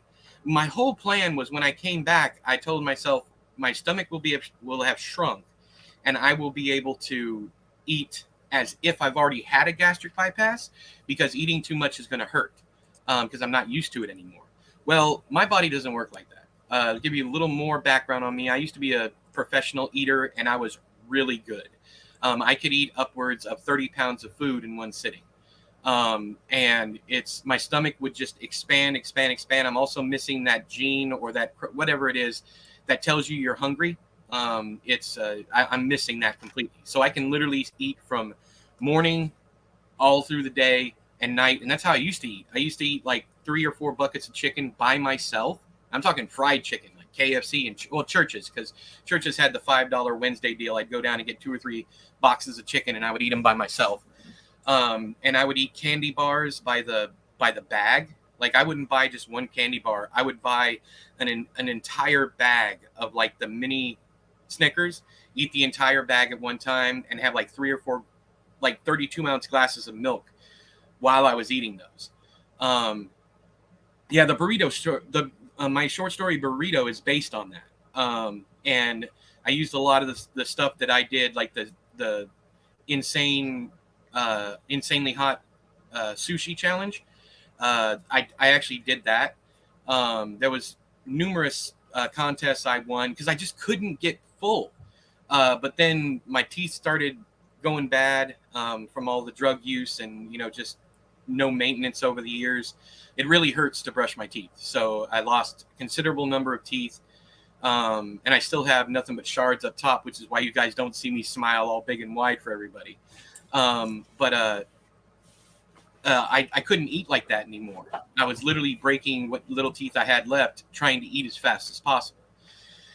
So anyways, and that's how I got as big as I was at 4'10", because I would eat, 20 pounds of food during a competition, and then I would go out for dessert afterward. Even after eating that, because I wanted something different, I still wanted to eat. Anyways, that's all my history. But that's the story. The doctor told me there's no way that you can lose weight without a gastric bypass, so I went out and I proved him wrong. That was, or her wrong. Sorry, I went out and proved her wrong, because I was not going to end up with my guts on the outside, and I was not because I knew if I ever had that surgery, that I would start eating like that again when I got out. There was no ifs, ands, and buts about it, because I would see people like me that would end up dying a couple weeks down the road, because they would eat and they would either bust their lap band, or it would become shifted, or they would have constipation to the point of they'd be coffee ground emesis. If you know what that is, they'd be throwing up their own fecal matter because it couldn't get past the point where it was supposed to, so it would just sit in their gut and rot. I got horror stories for years that I could tell you guys about gastric bypass. So those two things kept me from doing it. And also, I am incredibly stubborn. I don't know if it's the way I was raised or what, but the quickest way to get me to do something is to tell me not to do it, or to tell me I only have one option, and I will find another option. I don't care if it's harder than your option. I will go out and I will find another way to do what you don't want me to do. So that's a little bit of my mental health. Or lack thereof. Anyways. So you happy with this, Chad? Yeah, I am. Yeah, that's good. Yeah, it makes us to get, like I said earlier, it makes us to get out of this house and away from these people. I literally can't take any more, man. I can't. Like, I was reading that section where the grunting and everything, and I was like, I don't know. I'm scrolling. Fuck this. No, I'm done with these people. So I'm right there with you. And if we hate them that badly, this is gonna be affecting literature. So to be as pompous as to be as pretentious as I possibly can, this is gonna be affecting literature. So yeah. But yeah, I'm having a blast. The only thing that I'm tentative about, that I'm sitting here, I'm like, let me say this right. I feel like I'm double working you with every chapter that I write, because I know you're going to change it quite a bit, and I know you want to get going and move ahead, but it feels like I'm slowing you down. So if that is the case, we need to figure out something to change that, because I'm not cool with that. I want you to be able to do more than just. I don't really see it as slowing me down. As you can tell, I'm a slow writer anyway. You know, I can probably pull off max maybe 900 words in an hour if I'm totally focused. Unless it's dialogue, then I can. If it's dialogue for some reason, I could. That has me the most focused, and I can. I enjoy doing that, and yeah, but coming up with, descriptive things and how are they feeling right now? What's in the room? Oh, that's right. They already, like I had earlier there. I was like, dude pulls a cigarette from his Camel box or his pack of Camels, and I'm like, wait a minute, I think he's already smoking, So, but yeah, it takes me, and I just have the tendency to, not really just write it out, but I have to kind of feel it so that I can, like, what would this person really say? How would they really, really feel in this thing? Rather than, like, I think a lot of stuff that's written, even in popular film, a lot of stuff is like, it's not written authentically. It's written. I know. I think. Let me see if I get where you're coming from. It is all purposely to drive the plot forward. There's no, like, emotion. No, to it. No, that's no, not like you react. Like, instead of giving somebody an authentic reaction, I don't feel. I feel like a lot of writers compare what they're writing to something that they've seen before, like a movie, rather than an authentic reaction. And I've given this example many times before, but I don't know if we've talked about it. The movie Hereditary, the most disturbing part for me in that movie was when you've seen it, right? I fucking, yeah, it's one of my favorite movies now. Well, with the kid, spoiler for anybody who hasn't seen it, there is, when the kid accidentally kills his sister, to me, his entire reaction from the second it happens till the next day that's a real reaction to me. Yeah. But I think in the wrong hands, somebody would write, like, it's like on a subconscious level, they would be like, how would this be in another movie, rather than how would this be in real life? But yeah, that was why it messed me up so much, because I was like, this kid's in shock. He will not even look. He's in complete denial, yet he knows exactly what he just did. Yeah. Exactly what, but he cannot bring himself. Whereas another writer would have them turning around and screaming and, oh my gosh, and it's like, that might happen, yeah. But what happened with this kid, that's real. Mm-hmm. No, I agree with you 100%. So when I write, I try to think like that, like, instead of books I've read or movies I've seen, like, how would this really? And unfortunately for me, I've had some pretty hardcore traumatic experiences to draw from. Mm-hmm. So there are certain things that I could, like what the kid went through, that I can put myself in those shoes and be like, yeah, I this is an authentic reaction. So, and that, I think that part of it slows me down, because there are certain things, meaningful, heartfelt things, that I want to make sure that I get right, rather than just. And you want to get there naturally too. Yeah. So yeah, I don't know. I've got a big problem with um, non whatever the word is, non-genuine reactions that people have, and it's like you don't know what you're doing. You got this from watching a movie. You think that this is, you know. Yeah, you're right. Yeah, there's a lot of that kind of dialogue in south of here where people just react, instead of like carrying on conversations, it'll be like an awkward yeah, and then they'll be on to another topic. Mm-hmm. People don't talk usually. People that like with me especially, so I have a lot of people getting cut off in my dialogue because that's how it naturally happens in my head, because I like, this is where I would cut them off, or this is where whatever I would interject my own feelings and thoughts. People rarely talk in full sentences. Like, there's a it, and the only way to really learn how people talk is to go out to a place maybe you're not comfortable being and watching people interact. If you're trying to write people that are uncomfortable to be around, especially like villains or whatnot, you go and watch, go to a Waffle House at 3:00 in the morning on a Friday or Saturday and watch the drunks ramble in and hear the kind of crazy shit that they say. Or if you're trying to build up an emotional scene, that everybody has lost something in their life, whether it be a toy, a fucking animal, a family member, whatever. And that they teach us in acting classes also, is that's what you draw on. Again, I harp on this a lot, but that's what they mean by write what you know. It's not, do not write doctor stories if you're not a doctor. That's not what they mean.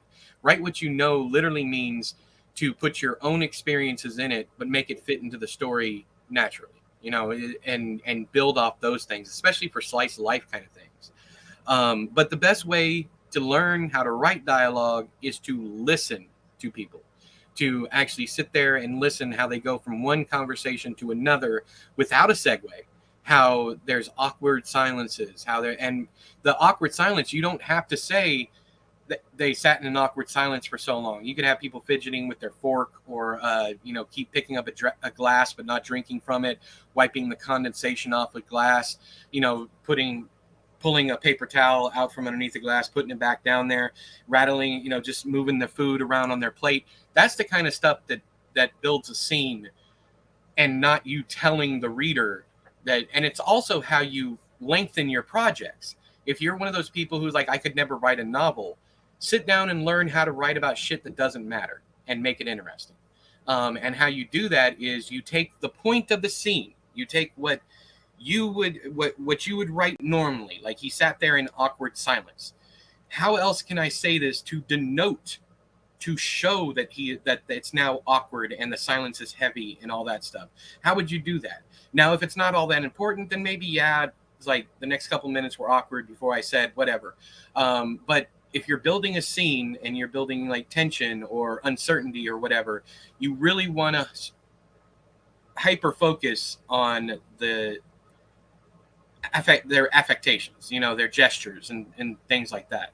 I remember I got all that stuff not from a writer, but just from life experience managing restaurants. Because one of the things they hammered home was body language of your customer. Like, if a customer is standing like this with his arms crossed, say, over in the corner, and he's got an ugly expression on his face, you go out and you talk to him. I say, are you doing all right? Everything okay? You read body language. You can tell so much without saying a word. What is the saying? A picture is worth 1,000 words. It's true without the picture. A person's, just the way they're standing can denote an emotion that can, give you an entire, paragraph of what, that character thinks is going on just by the way they're standing there. And you don't have to say the customer was pissed.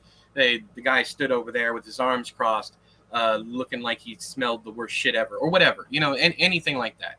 And I think that's what the beauty of Chad is, that he can do that shit first try. I don't do any of that shit first try. I basically write these books like scripts. I will be like, the room was cold. He got up and walked across the room. He reached into the drawer. That's how my rough drafts usually go. And then later on, I will take out all that by rote nonsense and I will go in there and I will fill it with emotion so that we're dealing with the characters' emotions and reactions to things other than by descriptions of the actions that they are doing. That's how I do it anyways. Chad seems to do it as he's going. Yeah. Which I don't really prefer, but I can't stop doing that. I'd rather just get it out, get that sense of accomplishment that, the book is done, or that, because that's the hardest part is just getting the whole thing out. And then once you have it done, you're really motivated to go run through that next draft. But yeah, so for me, with it taking so long to get there, it's kind of a drag. I just word vomit. That's literally what I do. And Chad's dealing with that now. That's why I kind of feel bad, because Chad's dealing with my word vomit. Just me, like, okay, for instance, let me read you guys something. There's only 3 of you in here, but let me read you guys something that I have no idea what the fuck this means. None whatsoever. Like, no one's cleaned up the dog shit by the time I get out of the shower. So that's the first order of business. I grab 3 plastic grocery bags from a bag of them Rita keeps under the sink. I double up one and use the third as a makeshift glove. Rita's buzzing around the house, darting here and there, shooting outside, only to come back in a second later. She steps over me on my hands and knees, scooping poop, grumbling expletives as she meanders. "You seen my cornbread?" says Rita. I don't know what the fuck the cornbread has to do with anything. That was just the first thing that popped into my head. I crane my neck to find she ain't talking to me. She has her head in the door of her room, speaking to whoever might be inside. She's picking at her right arm, really digging in. Bloody fingers pull away and rise to her face, where she sniffs at the tips. She catches me staring and wags her red fingers at me. "Did you see my cornbread?" she asks me. "What? Is you deaf now? Have you seen my cornbread?" We don't have any cornbread." My voice raises at the end. Rises at the end, like I'm asking a question. "You ain't never no help." And then it goes from there. Like, I have absolutely nothing in mind for this fucking cornbread. Nothing. But I don't know what she's going to say. So the first thing that pops into my head, I get it down and I move on. And so many people, what Chad does is amazing to me. Like, I can't do that. I have to have the entire picture full and done before I can go back and rewrite it to what he's been doing, which is he's been going over stuff that I know in my head needs to be rewritten. And he's already rewriting it and making it shorter, succinct, getting to the point quicker, getting rid of most of the by rote stuff. And that's just like the rundown, the listicles, as I call them. It's like he walked into the room, he sat down, he did this, that kind of thing that's boring to read.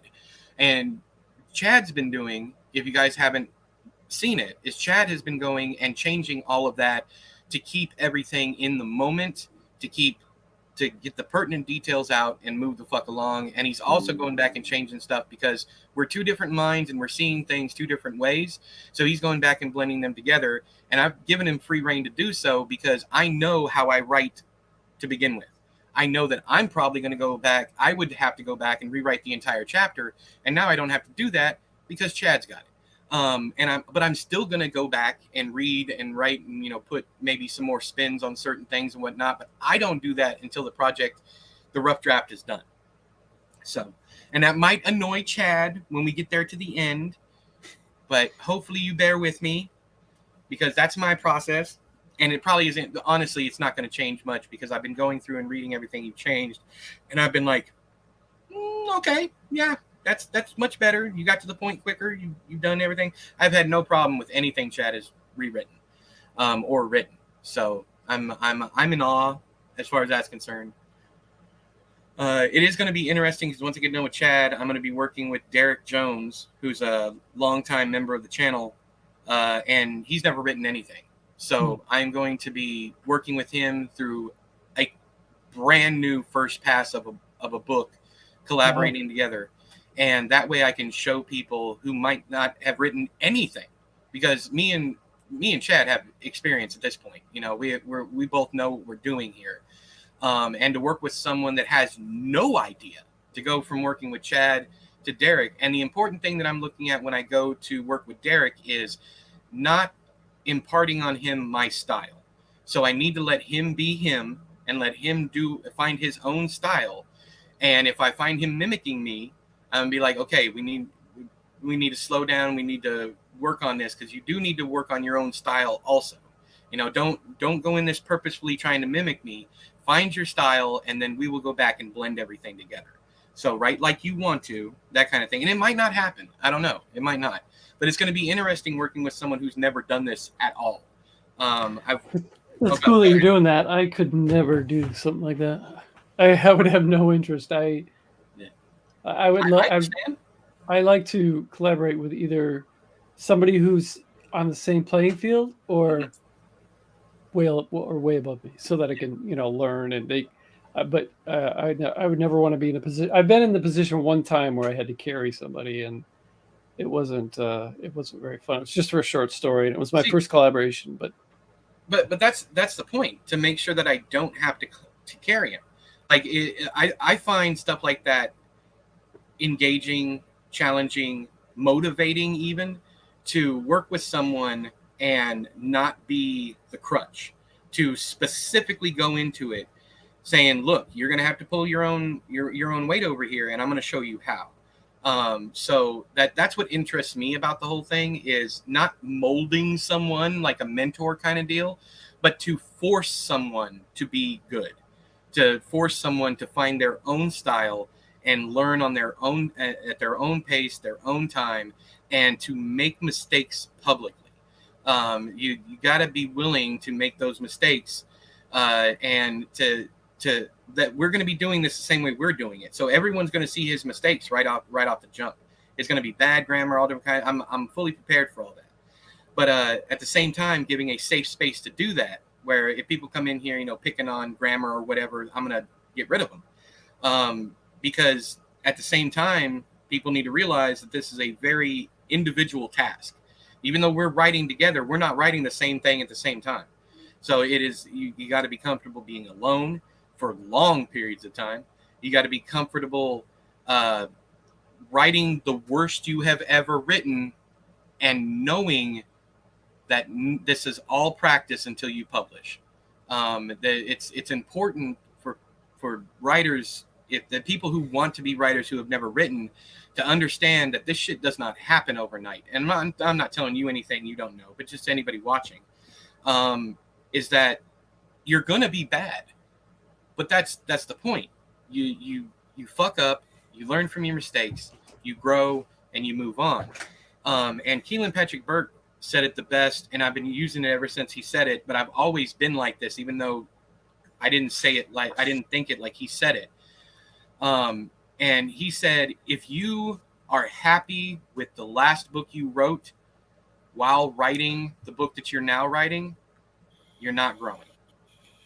So you are also going to look back into the past and be like, okay, I could do that so much better. But you also have to learn to let that thing be what that thing is. At that time in your life, leave it alone and move forward. As much as people like, watching remakes and all that other stuff, most people not most people. There are people out there like me that like watching the evolution of an author. And that's why I go from like the first book all the way to the last book. If I find an author that I like, I will read the first one all the way to the newest one, because I like seeing how that author has grown over time. And if there's no growth, I give up on it. It's like, I don't want to read the same thing over and over and over again. And that's why I like people like John Connolly and let's see here. Who's another? Well, John Connolly's he's like 21 books into his Charlie Parker series. And every single one of them, he does something different. He has grown as an author. Even though they're all pretty formulaic as far as length and what happens, he's done some experimental stuff in there, and I love seeing that. But just know, anyone out there who wants to get into this, you are going to be bad at the beginning. If you think that you have a gift, even if you do have a gift and you're a natural storyteller, you are going to hit speed bumps. You are going to make mistakes. It is okay. Learn from them and move the fuck on. And most importantly, shut the fuck up and write. All the complaining on Twitter that I see, or that I used to see, I don't have time to write. But yet I see you got a 92 tweet thread about how you don't have time to do anything else. You could literally be writing while you're bitching on Twitter. My buddy Jason Cavallero, Jason Cavallero, No. right? He writes reviews for Horror Drive-In. His Twitter handle is Pinhead Spawn or. Oh yes, I do. Right. We were gonna. Sorry, I didn't know his real name.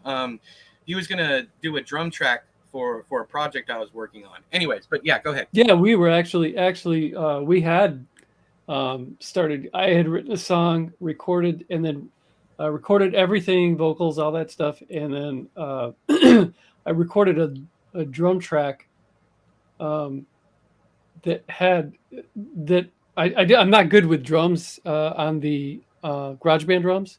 Mhm. So a lot of it was just trial and error and a lot of happy accidents. By the time I got done with it, because he was supposed to play drums on it, and he did send me a couple different versions of it. But by the time I got done with doing the drums, I was just like, you know what, I'm really happy with this. But eventually, we're gonna do something else. But yeah, I love Jason. He's a great guy, and he reads. The dude reads like 200, 250 books a year. Yeah, I know. And I know how quick he is. I asked him how, and he said, well, for starters, I don't watch TV. Yeah.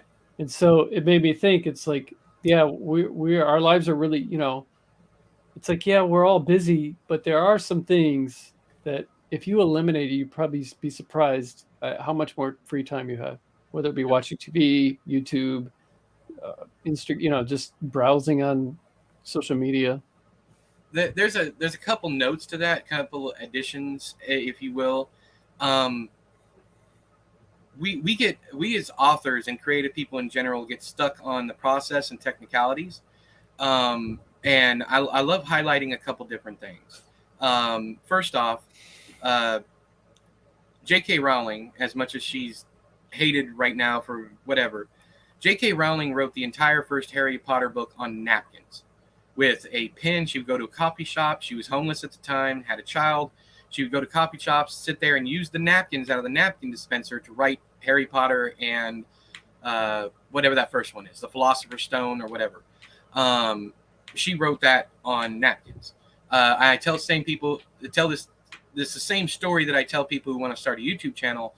I was like, if you have a phone and a camera, and even if you can only upload at 140p, you can still start that way.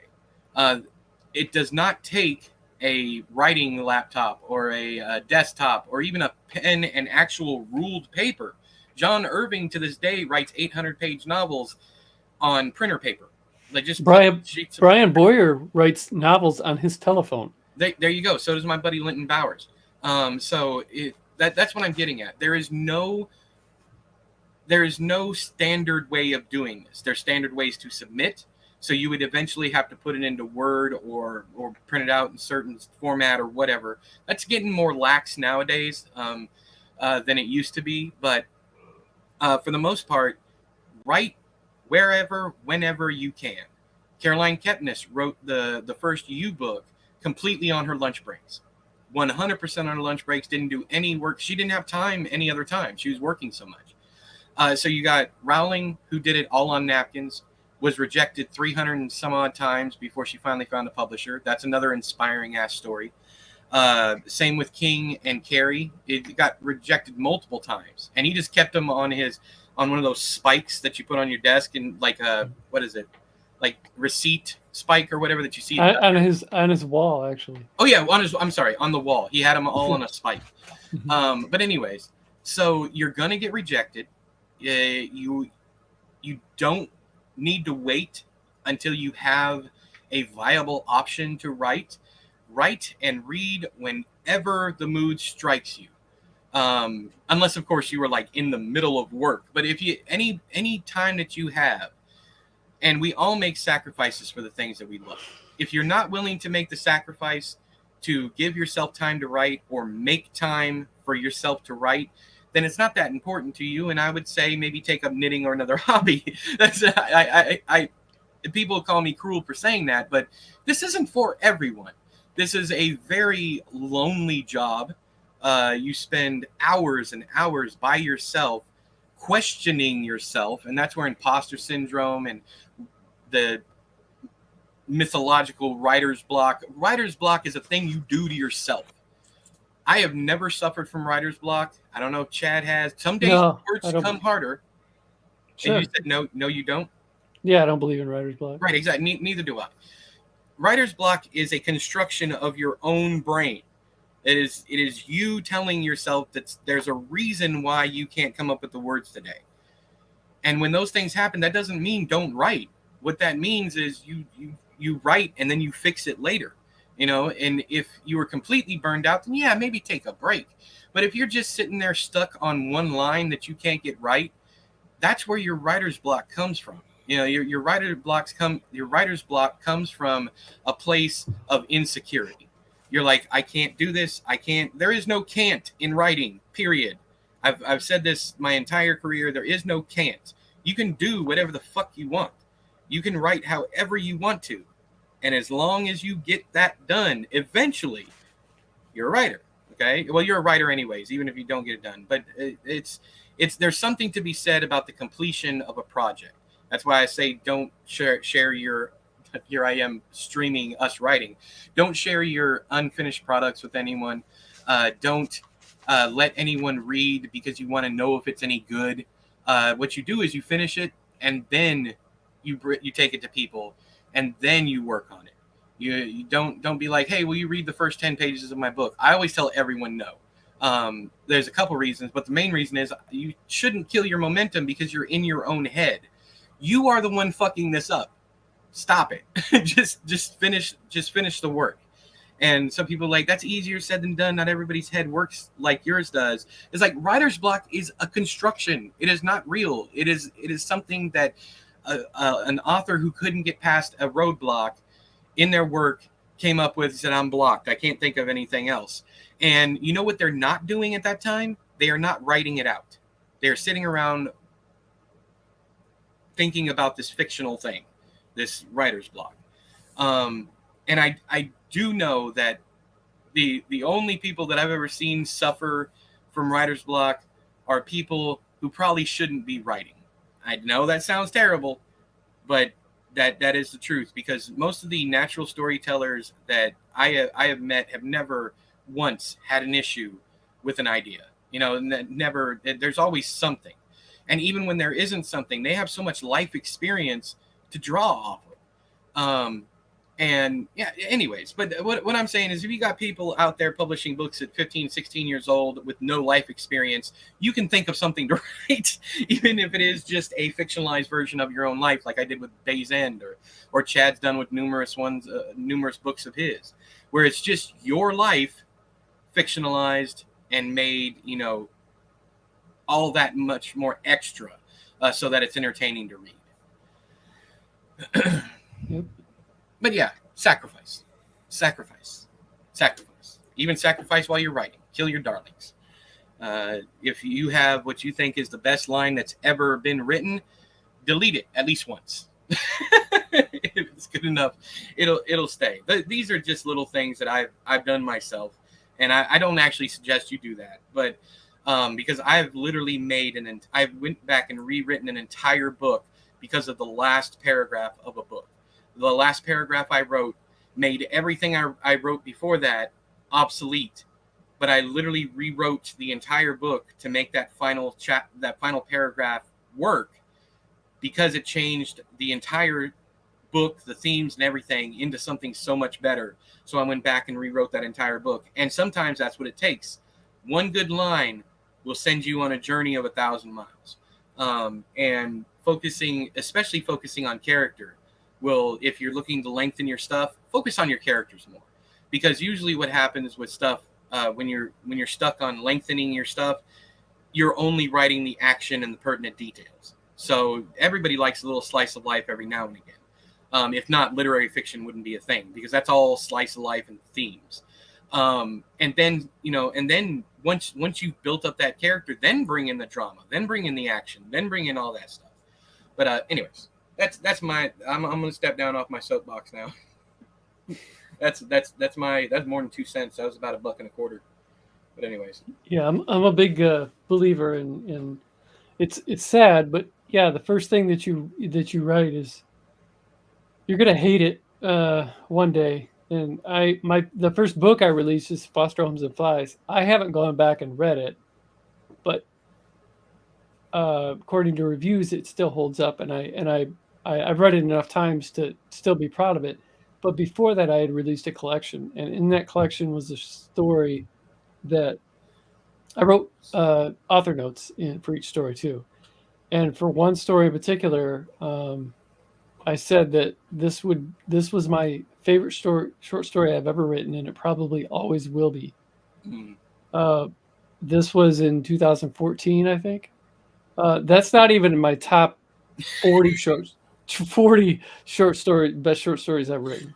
Yeah. And I don't even like that collection. I don't think it's horrible. It's just not. You'll never see me talking about it. It still sells a little bit, but I never advertise it, never promote it.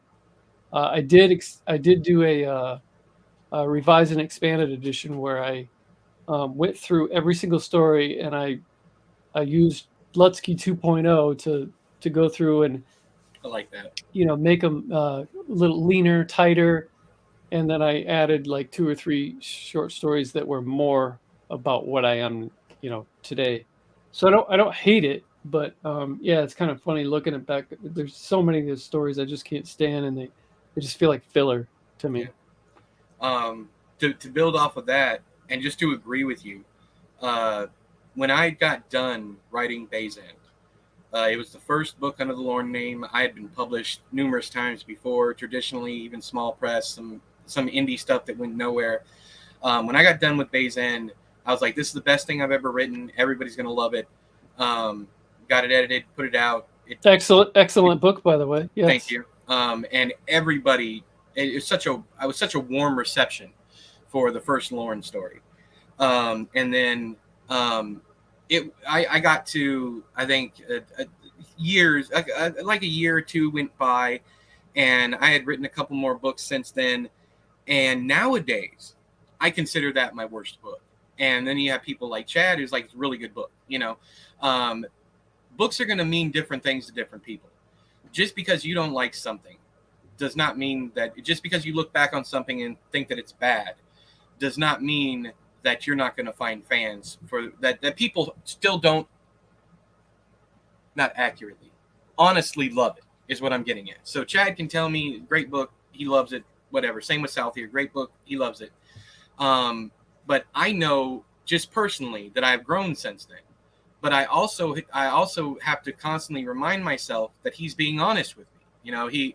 He likes these things, even though I've moved on and I've grown or what have you. And I look back, like I still feel to this day that Bay's End is the worst thing I've ever done. But I'm also now reminding myself, if that's the worst thing I've ever written and published, that ain't too fucking bad. If that's the worst of my output, I'm doing pretty good. I'm doing really well. And I do love the Lorne character arc of every single book feeling different than the last one. Even the stuff that was in the Bay's End series, they're all written differently. There's different, because I grew with each and every book. And then you have the offshoots that don't tie into that story at all, that are wildly different. Like South of Here reads nothing like anything else Lorne has out there, period. And I love that. And that's kind of why I was happy with just letting him die, because you go from Bay's End to South of Here being the last publication. And there is such a huge growth in just those 10 years that I was perfectly fine letting him go. Because I didn't think I could get any better than South of Here. It not come full circle, but it was just constant growth. And if people got used to, and that's another reason why South of Here I don't really promote it all that much, and it just kind of sits there. First off, because it's offensive as fuck. It's not for everybody. I've somehow gotten lucky so far where the majority of people like it. I haven't got a single negative review for it yet, which blows my mind. But it felt like the perfect place to end, because it was just as obscure and everything as the point where I started. So even though I got good, using Dark Souls speak, I got good during that entire time. It was still, I started with a very down-to-earth, realistic story, and I ended with a down-to-earth, realistic story. But if you read Bay's End and South of Here back to back, It's two completely different authors. There's absolutely nothing in Bay's End that you're going to find in South of here and vice versa. So while I still started and ended my career with the same kind of small story, there's so much growth in between there that I'm just proud of the whole character arc. You know, I like Lorne being the author that he was, and now moving on to what I'm calling my John Irving era. That was my Stephen King era. Now moving on to my John Irving era, where it's all family saga stuff, like, you know, these long epic stories that take place over the course of, you know, 50 to 100 years. And that's the kind of thing that's really drawing me right now, because nobody's really doing that outside of the literary fiction, you know, genre. They're doing most of the stories are very tight stories in very confined places. And the only place you're finding stuff different than that, like I said, is literary fiction. Like Cloud Cuckoo Land takes place 500, the chapters jump back and forth 500 years apart. And stuff like that interests me. You know, stuff that's just wildly structured. I'm also a big fan right now of no structure whatsoever, where it's just, you know, you just experiencing a story. Anyways, but that's how much we changed. That's my point there. We changed a lot. And if you look back on your stuff and you're like, that book sucks, it's fine, because you're still but you need to believe the people who tell you that they enjoy it. You do not need to look down on them or think anything bad of them. They are enjoying the story for what it is. And don't get down on yourself too if the book that you love isn't the book that everybody else loves, because you'd be surprised at how many Wallflower is. I did not expect, still to this day, the reception I've got for first of all, the shortest book that I wrote, with probably the bleakest ending, and the most unoriginal out of all of the ones that I've written. I feel like Wallflower, that story's been told before. Yeah. You know, Basketball Diaries. I mean, dude starts drugs, can't get off drugs, whatever. You know, it's been done a million times. Mm-hmm. But man, and the emails still that I get, you know, everything from, you know, this has helped me stay sober, or mm-hmm. or to consider this, or this helped me reconcile with my junkie brother. We haven't talked for 10 years. I read this book, and we just sat down with a family, and I showed him this book, and it's like, dang, man. It's like, all I was really trying to do was, Mark Matthews was putting together one of his anthologies. I think it was the first one that he did, his drug books that he mm-hmm. did, because he's like a drug counselor. And he's been in the program for years, so he likes that, like, drug horror. I was writing it for that. I was wondering why it seemed like he was obsessed with that thing, and that's not a slight. I just noticed that a lot of his stuff had that in there. Even though we've been in an anthology together, I've had no contact with him. So, but he gave me he lengthened my deadline because I had some revisions I had to make, and I thought for sure my story's going in here. And he rejected it, and I was like, and he said it needs this or something like that. So I was like, all right, man. Well, thanks I appreciate the extension, but I'm telling you right now, you're gonna wish you'd put that book in there. And I was joking with him, you know. I said, this is gonna be the one that got away, Mark. And he's like, you're probably right. So I revised it and more, and added something. I can't even remember what I did to change it, but. I'm thankful. I'm so grateful that book didn't get put in there, because collections don't sell well, and it would just be a book stuck in a collection. One of the saddest things I've ever written, The Strangest Twist Upon Her Lips, is a novella that's stuck in an anthology with Bob Ford and John Bowden, the Crystal Lake books that have been coming out with, like, the three authors. Mm-hmm. Which is really cool. I was grateful to be invited. I'm thankful it's out. I'm proud of all three stories, all three novellas. But at the same time, it's like nobody's really read that. Yeah. And it drives me crazy. And I mean, when I get the rights, I'll probably release it myself, put a cover on it, and got another Lutzke novel. I'm pissed off at you, because that title alone should have been a standalone. It should. I didn't even know it fucking existed yet. I remember talking to you a long time ago, and you talking about it, and me absolutely loving that fucking title. And now I'm mad at you.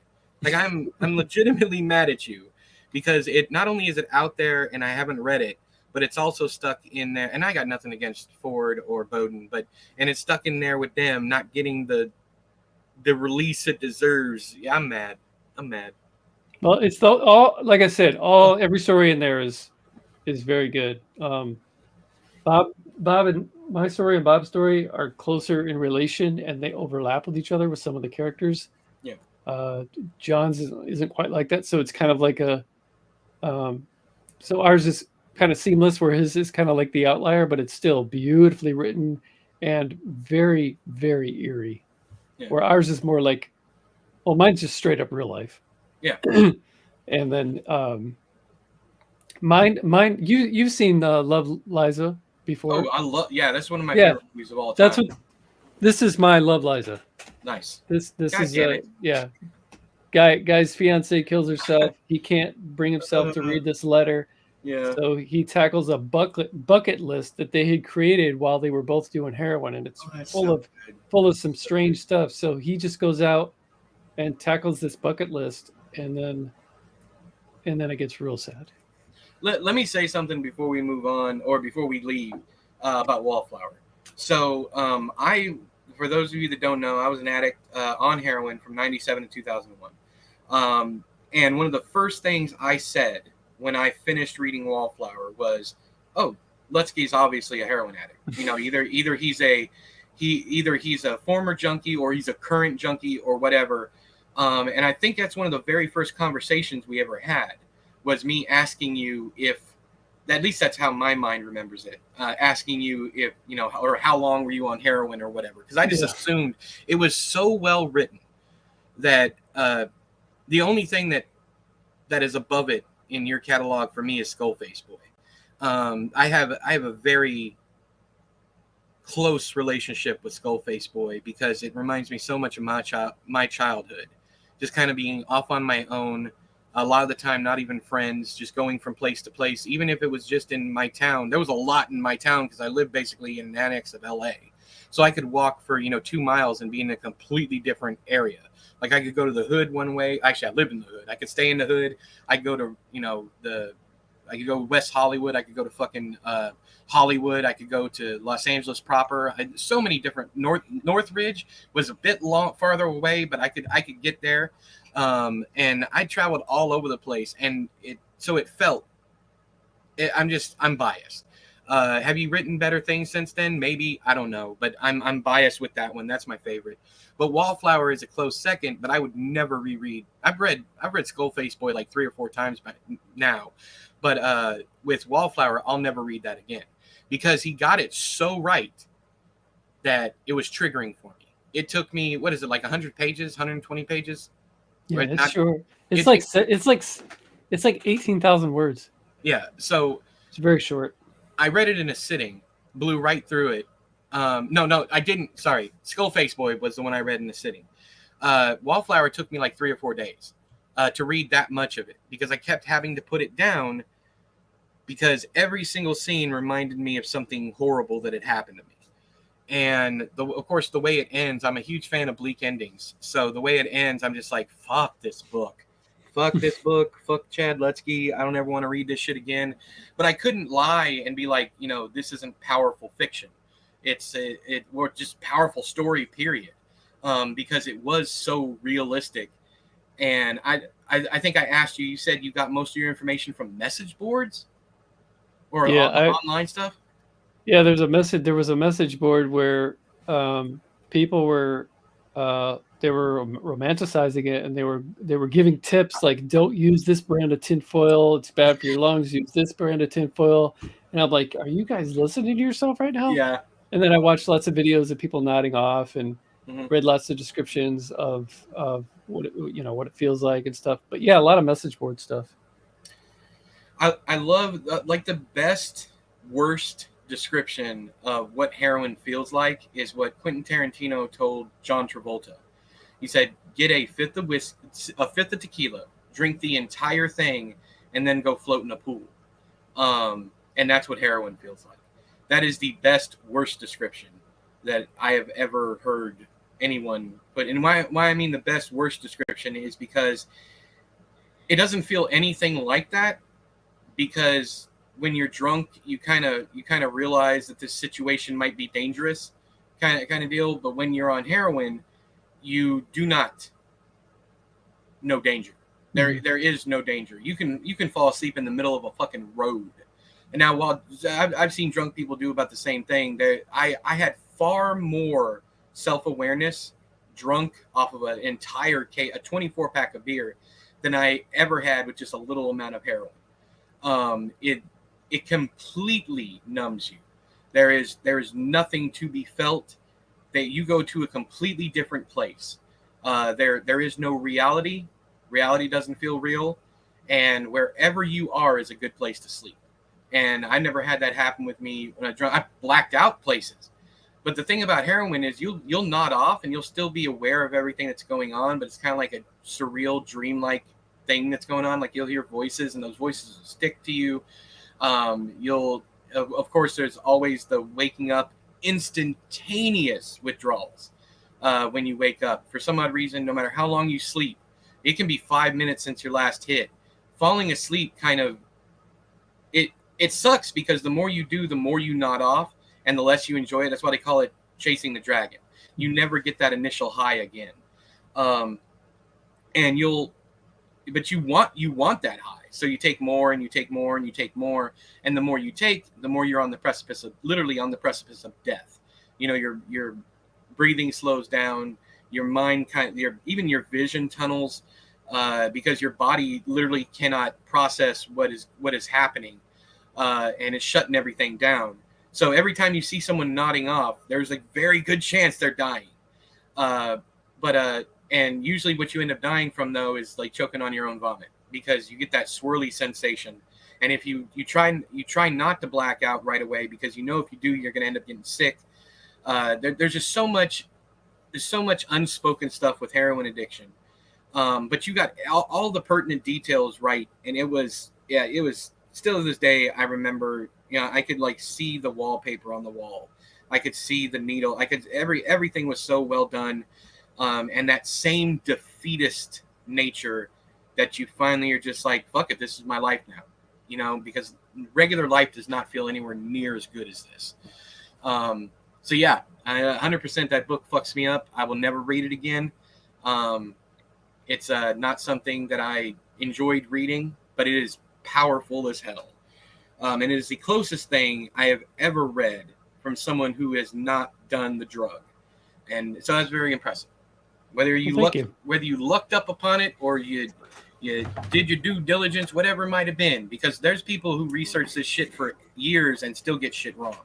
Well, to be fair, I'm no stranger to addiction myself, and though I've been in recovery for years, so I'm very familiar with the lies that and how you can manipulate yourself, just like with can't remember his name, Christopher or something in the book. Well, I only tried this kind of heroin. I guess it's bad. I haven't tried the real thing yet, so I'm gonna, and I still haven't got it. Well, I'm gonna try the real thing now, and then this guy says that, and then just that, I'll stop tomorrow and all that kind of stuff, and just you're chipping away at this thin ice, and you're knowing it. The whole time you're just deep down you're making excuses. A lot of Broad Street Bastard deals with a lot of that, because Jex is in the middle of his 12-step program. I mean, he's trying to, but he knows he's taking steps toward relapse. Yeah. Another thing is that nobody ever talks about. The reason why addicts promise that they're going to get clean is because we associate the high with how we want to be, with how things should be. We think that while we're high, that I'm in a good mood. This is the way I should be. People deserve to be happy. And I'm happy, and I feel tremendous. My inner thoughts aren't kicking my ass, so I'm gonna give this thing up. So we make all these promises when we're in a good place, and then when we come out of that good place and we don't have the drugs for a little while, we're right back to going it can't be that bad. If I feel so good while I'm on them, at least for me, I guess I shouldn't talk for all addicts, but at least for me, that's what it was. It was when I was high, I was in a good mood, so I didn't make promises as much as I really wanted to do it. You know, I really truly didn't want to have to do this stuff to be happy, but I see it's affecting my family. It was, you know, whatever it might have been, and I'm like, okay, well, if I can, I feel this good right now. If I can carry that feeling with me and remember this feeling while I'm sober. But the thing is, when you're sober, there is nothing on your mind except for that thing, except for whatever your addiction is. And even to some extent with me, food, you know, there's nothing on my mind more after 5 o'clock in the afternoon than, you know, eating. That's what I want to do. That's my routine. That's when I'm happiest, when I'm sitting there eating, and I forget all about how much fun I had writing earlier in the day, or how much fun I had making videos or whatever, or how I could continue to do those things and not eat myself to death. None of that stuff crosses your mind. It's only about the addiction. It is 100% focused on that, because that is what I convinced myself is what should be my normal state of being. I'm broken. The drugs fix me, so the drugs are friend. If friend shaped is friend. So, anyways, but yeah, all that to say, you did a fantastic job with the book. And I've never ever read one of your stories and thought, yeah, this wouldn't happen. I think you just get humanity right, period, and that's what draws me. You're kind of like Haruki Murakami. And I've compared you to him before, and people have looked at me weird, but it's getting the stuff that isn't talked about constantly right. And like I was talking about yesterday with him winning the worst sex scene for that, you know, for that sex scene taken completely out of context. No one writes awkward very well that I've found. And no one writes it as well as he does. And that's why I compare you to Haruki Murakami, because you let your characters, if they're awkward, you let them be awkward. If they're, you know, whatever they are, they just are. You tell it plainly, kind of like Cormac McCarthy too. You don't make a judgment call. You just say, this is how they are, and I'll show you some examples of how they are, and that's how they are. I don't agree with it or disagree with it. That's just how the fuck they are. And I wish more people would just allow their characters to be who they are, instead of reminding us secretly in the novel or the book or short story that the author doesn't think that way. But where we've come, first, you know, in modern day, you have to. And I've had editors force me to add in something to make it obvious that was the character's thought and not my thought. And I hate that. If anybody reads South of Here, you're not going to find any of that shit in South of Here. Which you're just going to have people being people, and that lets the reader decide. But unfortunately, a lot of readers nowadays are going, okay, this person thinks this way because the author thinks this way. When any good author is going to be able to either mimic someone they don't like, or is going to be able to nail, you know, perfectly get right something that they don't like. And usually they get it right because they have focused so hard on not being that thing that we know all the signs, we know all the red flags, all the warnings, all that stuff. And we know what to stay away from, but we know that. The character doesn't know that. Yeah. So we will just throw all that stuff out there. And it's funny because in South of Here, I use the T word for transsexual. I use the T word several times in the book. Yet the character who is thinking the T word is attracted to transsexuals. So it thinks there's nothing. I think there's one line, it's like nothing hotter than a chick with a dick. I think is what's said there, and that alone is offensive. You know, that's not something I would ever say in regular life. I don't use the T word. Obviously, I'm stepping around it now because my oldest is trans. But on top of that, I never liked the word much, anyways, because it was a very dismissive. It's used as a slur. But in the book, 100% the character would use that.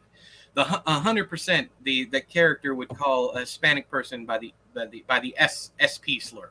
You know, there's several things in there. It's like you have to let the character be whoever the fuck the character is going to be, and if the reader is going to get stuck on something and think that that's the author, that's the reader's problem and not the author's problem. I believe that wholeheartedly. And another thing, so here's some other writing advice. And Chad might honestly completely disagree with me here, so I'd love to hear what you have to say before we go. But if you write something and someone, whether it be a beta reader or if it's already published, a reader, if only one person understands something, you did not do anything wrong. If like 900 people completely missed the point, but one person did without your input, without you telling them and talking to them, one stranger got the point, that's those other readers' problems, not yours. If you get one thing right, that means you put enough information in there that it could be found, but the other people just chose to ignore it. So I don't know how you feel about that. I know a lot of authors are like accessibility. You need to make sure that as many people understand what you're getting at as possible. With me, I don't feel that way at all. Yeah, well, 900, I do agree, but 900 to 1 is a big number. But yeah, I mean, just like with Skullface Boy, some people get that, okay, he's got a skull for a face. We don't know why. Let's go. They get that. You know, you don't need to know. It's not important. This is the story. Mm-hmm. And some people are like, well, how does he drink water? How does it, you know, and it's like, just let it happen, man. You know, this is a world that's being created for you. Jump in the car and take a ride with Levi. Yeah, let fiction be fiction.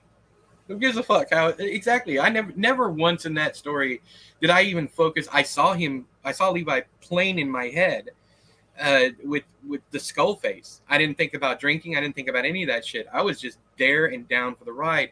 Of course, I was also on a huge binge of Bizarro fiction. I had just met Gregor Zane, and we'd become friends, and he wrote still to this day, I've never read anything as wild and professionally written as Gregor's stuff. He reminds me very much like Jeff Vandermeer. Well, he will go to the wildest fucking places and take it seriously. I respect the hell out of that. It's not going to get him a huge fan base, but I respect the hell out of that. And he goes, have you read any Chad Lutzke? And I'm like, no. I've seen him around in the community, but no, I haven't read anything. He's like, he's got this book called Skullface Boy. I said, what? He said, Skullface Boy. I said, does he have a skull for a face? He goes, fuck yeah, he does. I was like, okay, yeah. So I went out and I got it, fell in love with it. Right. I never once, and maybe it was because of the binging, but I would like to think, you know, I've read it, you know, at least 3 times so far. And every single time, never once do I question about the face. I just let it go. In fact, my favorite part is the part out behind, like the path that he follows out behind the house. I think it's what is it? Oh, I don't want to give any spoilers, but I don't want to talk too much about it. But anyways, there's a thing where he walks out into like the woods, and there's a stream or something. Oh, with Chick, who may or may not be a werewolf. Yes. I didn't want to say that, but yes, that's it. I didn't want to say the W. I didn't want to say werewolf, but yeah. I'll let you spoil it. Anyways, so that part, that part is fucking magical, and I get excited every time I think about it because I don't like it. Once again, I don't want to give any spoilers, but that scene, I will read that scene sometimes, like when I'm walking by your books on my shelf because they're all together. I'll see Skullface because it's the thickest one out of the entire group, even if Cannibal Creator is very close. And I'll just pick it up and I'll flip to that because I have the page marked, and I'll just flip to that scene and I'll just read that scene because it's just the way it unfolds and the mystery of it all, and it's still shocking even though it's not like fully unveiled or whatever. Just that scene is brilliant, and that's one of the things and that's why I when my review for it was like, this dude is like Haruki Murakami because he will tell you something, give you enough information to figure it out on your own, and then fuck off to another scene. And that's my favorite type of story is that. Now, do I do that in my own stuff? Like half the time, you know, I usually hold hands because, well, at least 50% of the time I'll hold hands because, and this is going to sound terrible, because I know my audience and I've seen how they reviewed certain things and certain things that they've completely missed. And that's why it was important for South of here. I didn't do any fucking hand holding. Like, I wanted to see how much I could get away with, as far as how much I could leave off the page. Like the bloody panties. There's several different scenes that go absolutely nowhere that have a purpose in the book, as warning signs for other things that are coming. And just and every single review says I'm still trying to figure out the panties. And I love that. But like 2 people have gotten it. 2 people understand where I was going, what I was setting up. And it was all character development for Tanya. It was 100% all that. It didn't really go any farther, but I was setting up that she was not everything that James was seeing on the surface. So, right. But anyway, yeah, I really like these sessions, not only because we get our writing done and everything, and it's another thing to show people that just because, and we've gotten 2,000 words done today. Let's say 2,000 words. And we've still had time to shoot the shit. We've done our day's work. We have chatted. We have chat in between working. Yesterday, we did a huge, like, hour-long discussion right in the middle and still ended up with like 1,600 words. So what the point I'm getting at here at the end is you can find time to write. It doesn't have to be a whole hell of a lot, or it can be a whole hell of a lot. But manage your time, sacrifice something, maybe stay off Twitter for a day and use all your words on your book instead. But eventually you'll be able to do it all.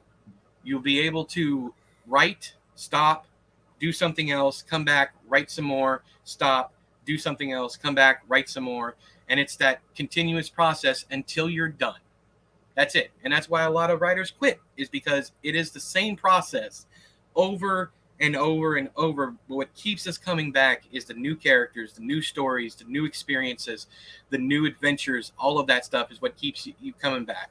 And it's lonely as fuck out here, but every now and again, it can be a collaborative process. But for the most part, get used to being alone. Anyways. Yep. Facts. As the kids say. Facts. No cap. That's a new one too. That's probably the whitest I've ever said that phrase, but no cap. Bet. Anyways, all right. So thank you guys for joining us. It was an absolute pleasure again. Whoever's left in here, I'm not sure, so I'm not going to say goodbye to anybody in particular. And I'm not even going to ask Chad this time if he has anything else to say at the end, because he never does. So until next time, throw him under the bus. Anyways, until next time, all hail the chair. See you Monday.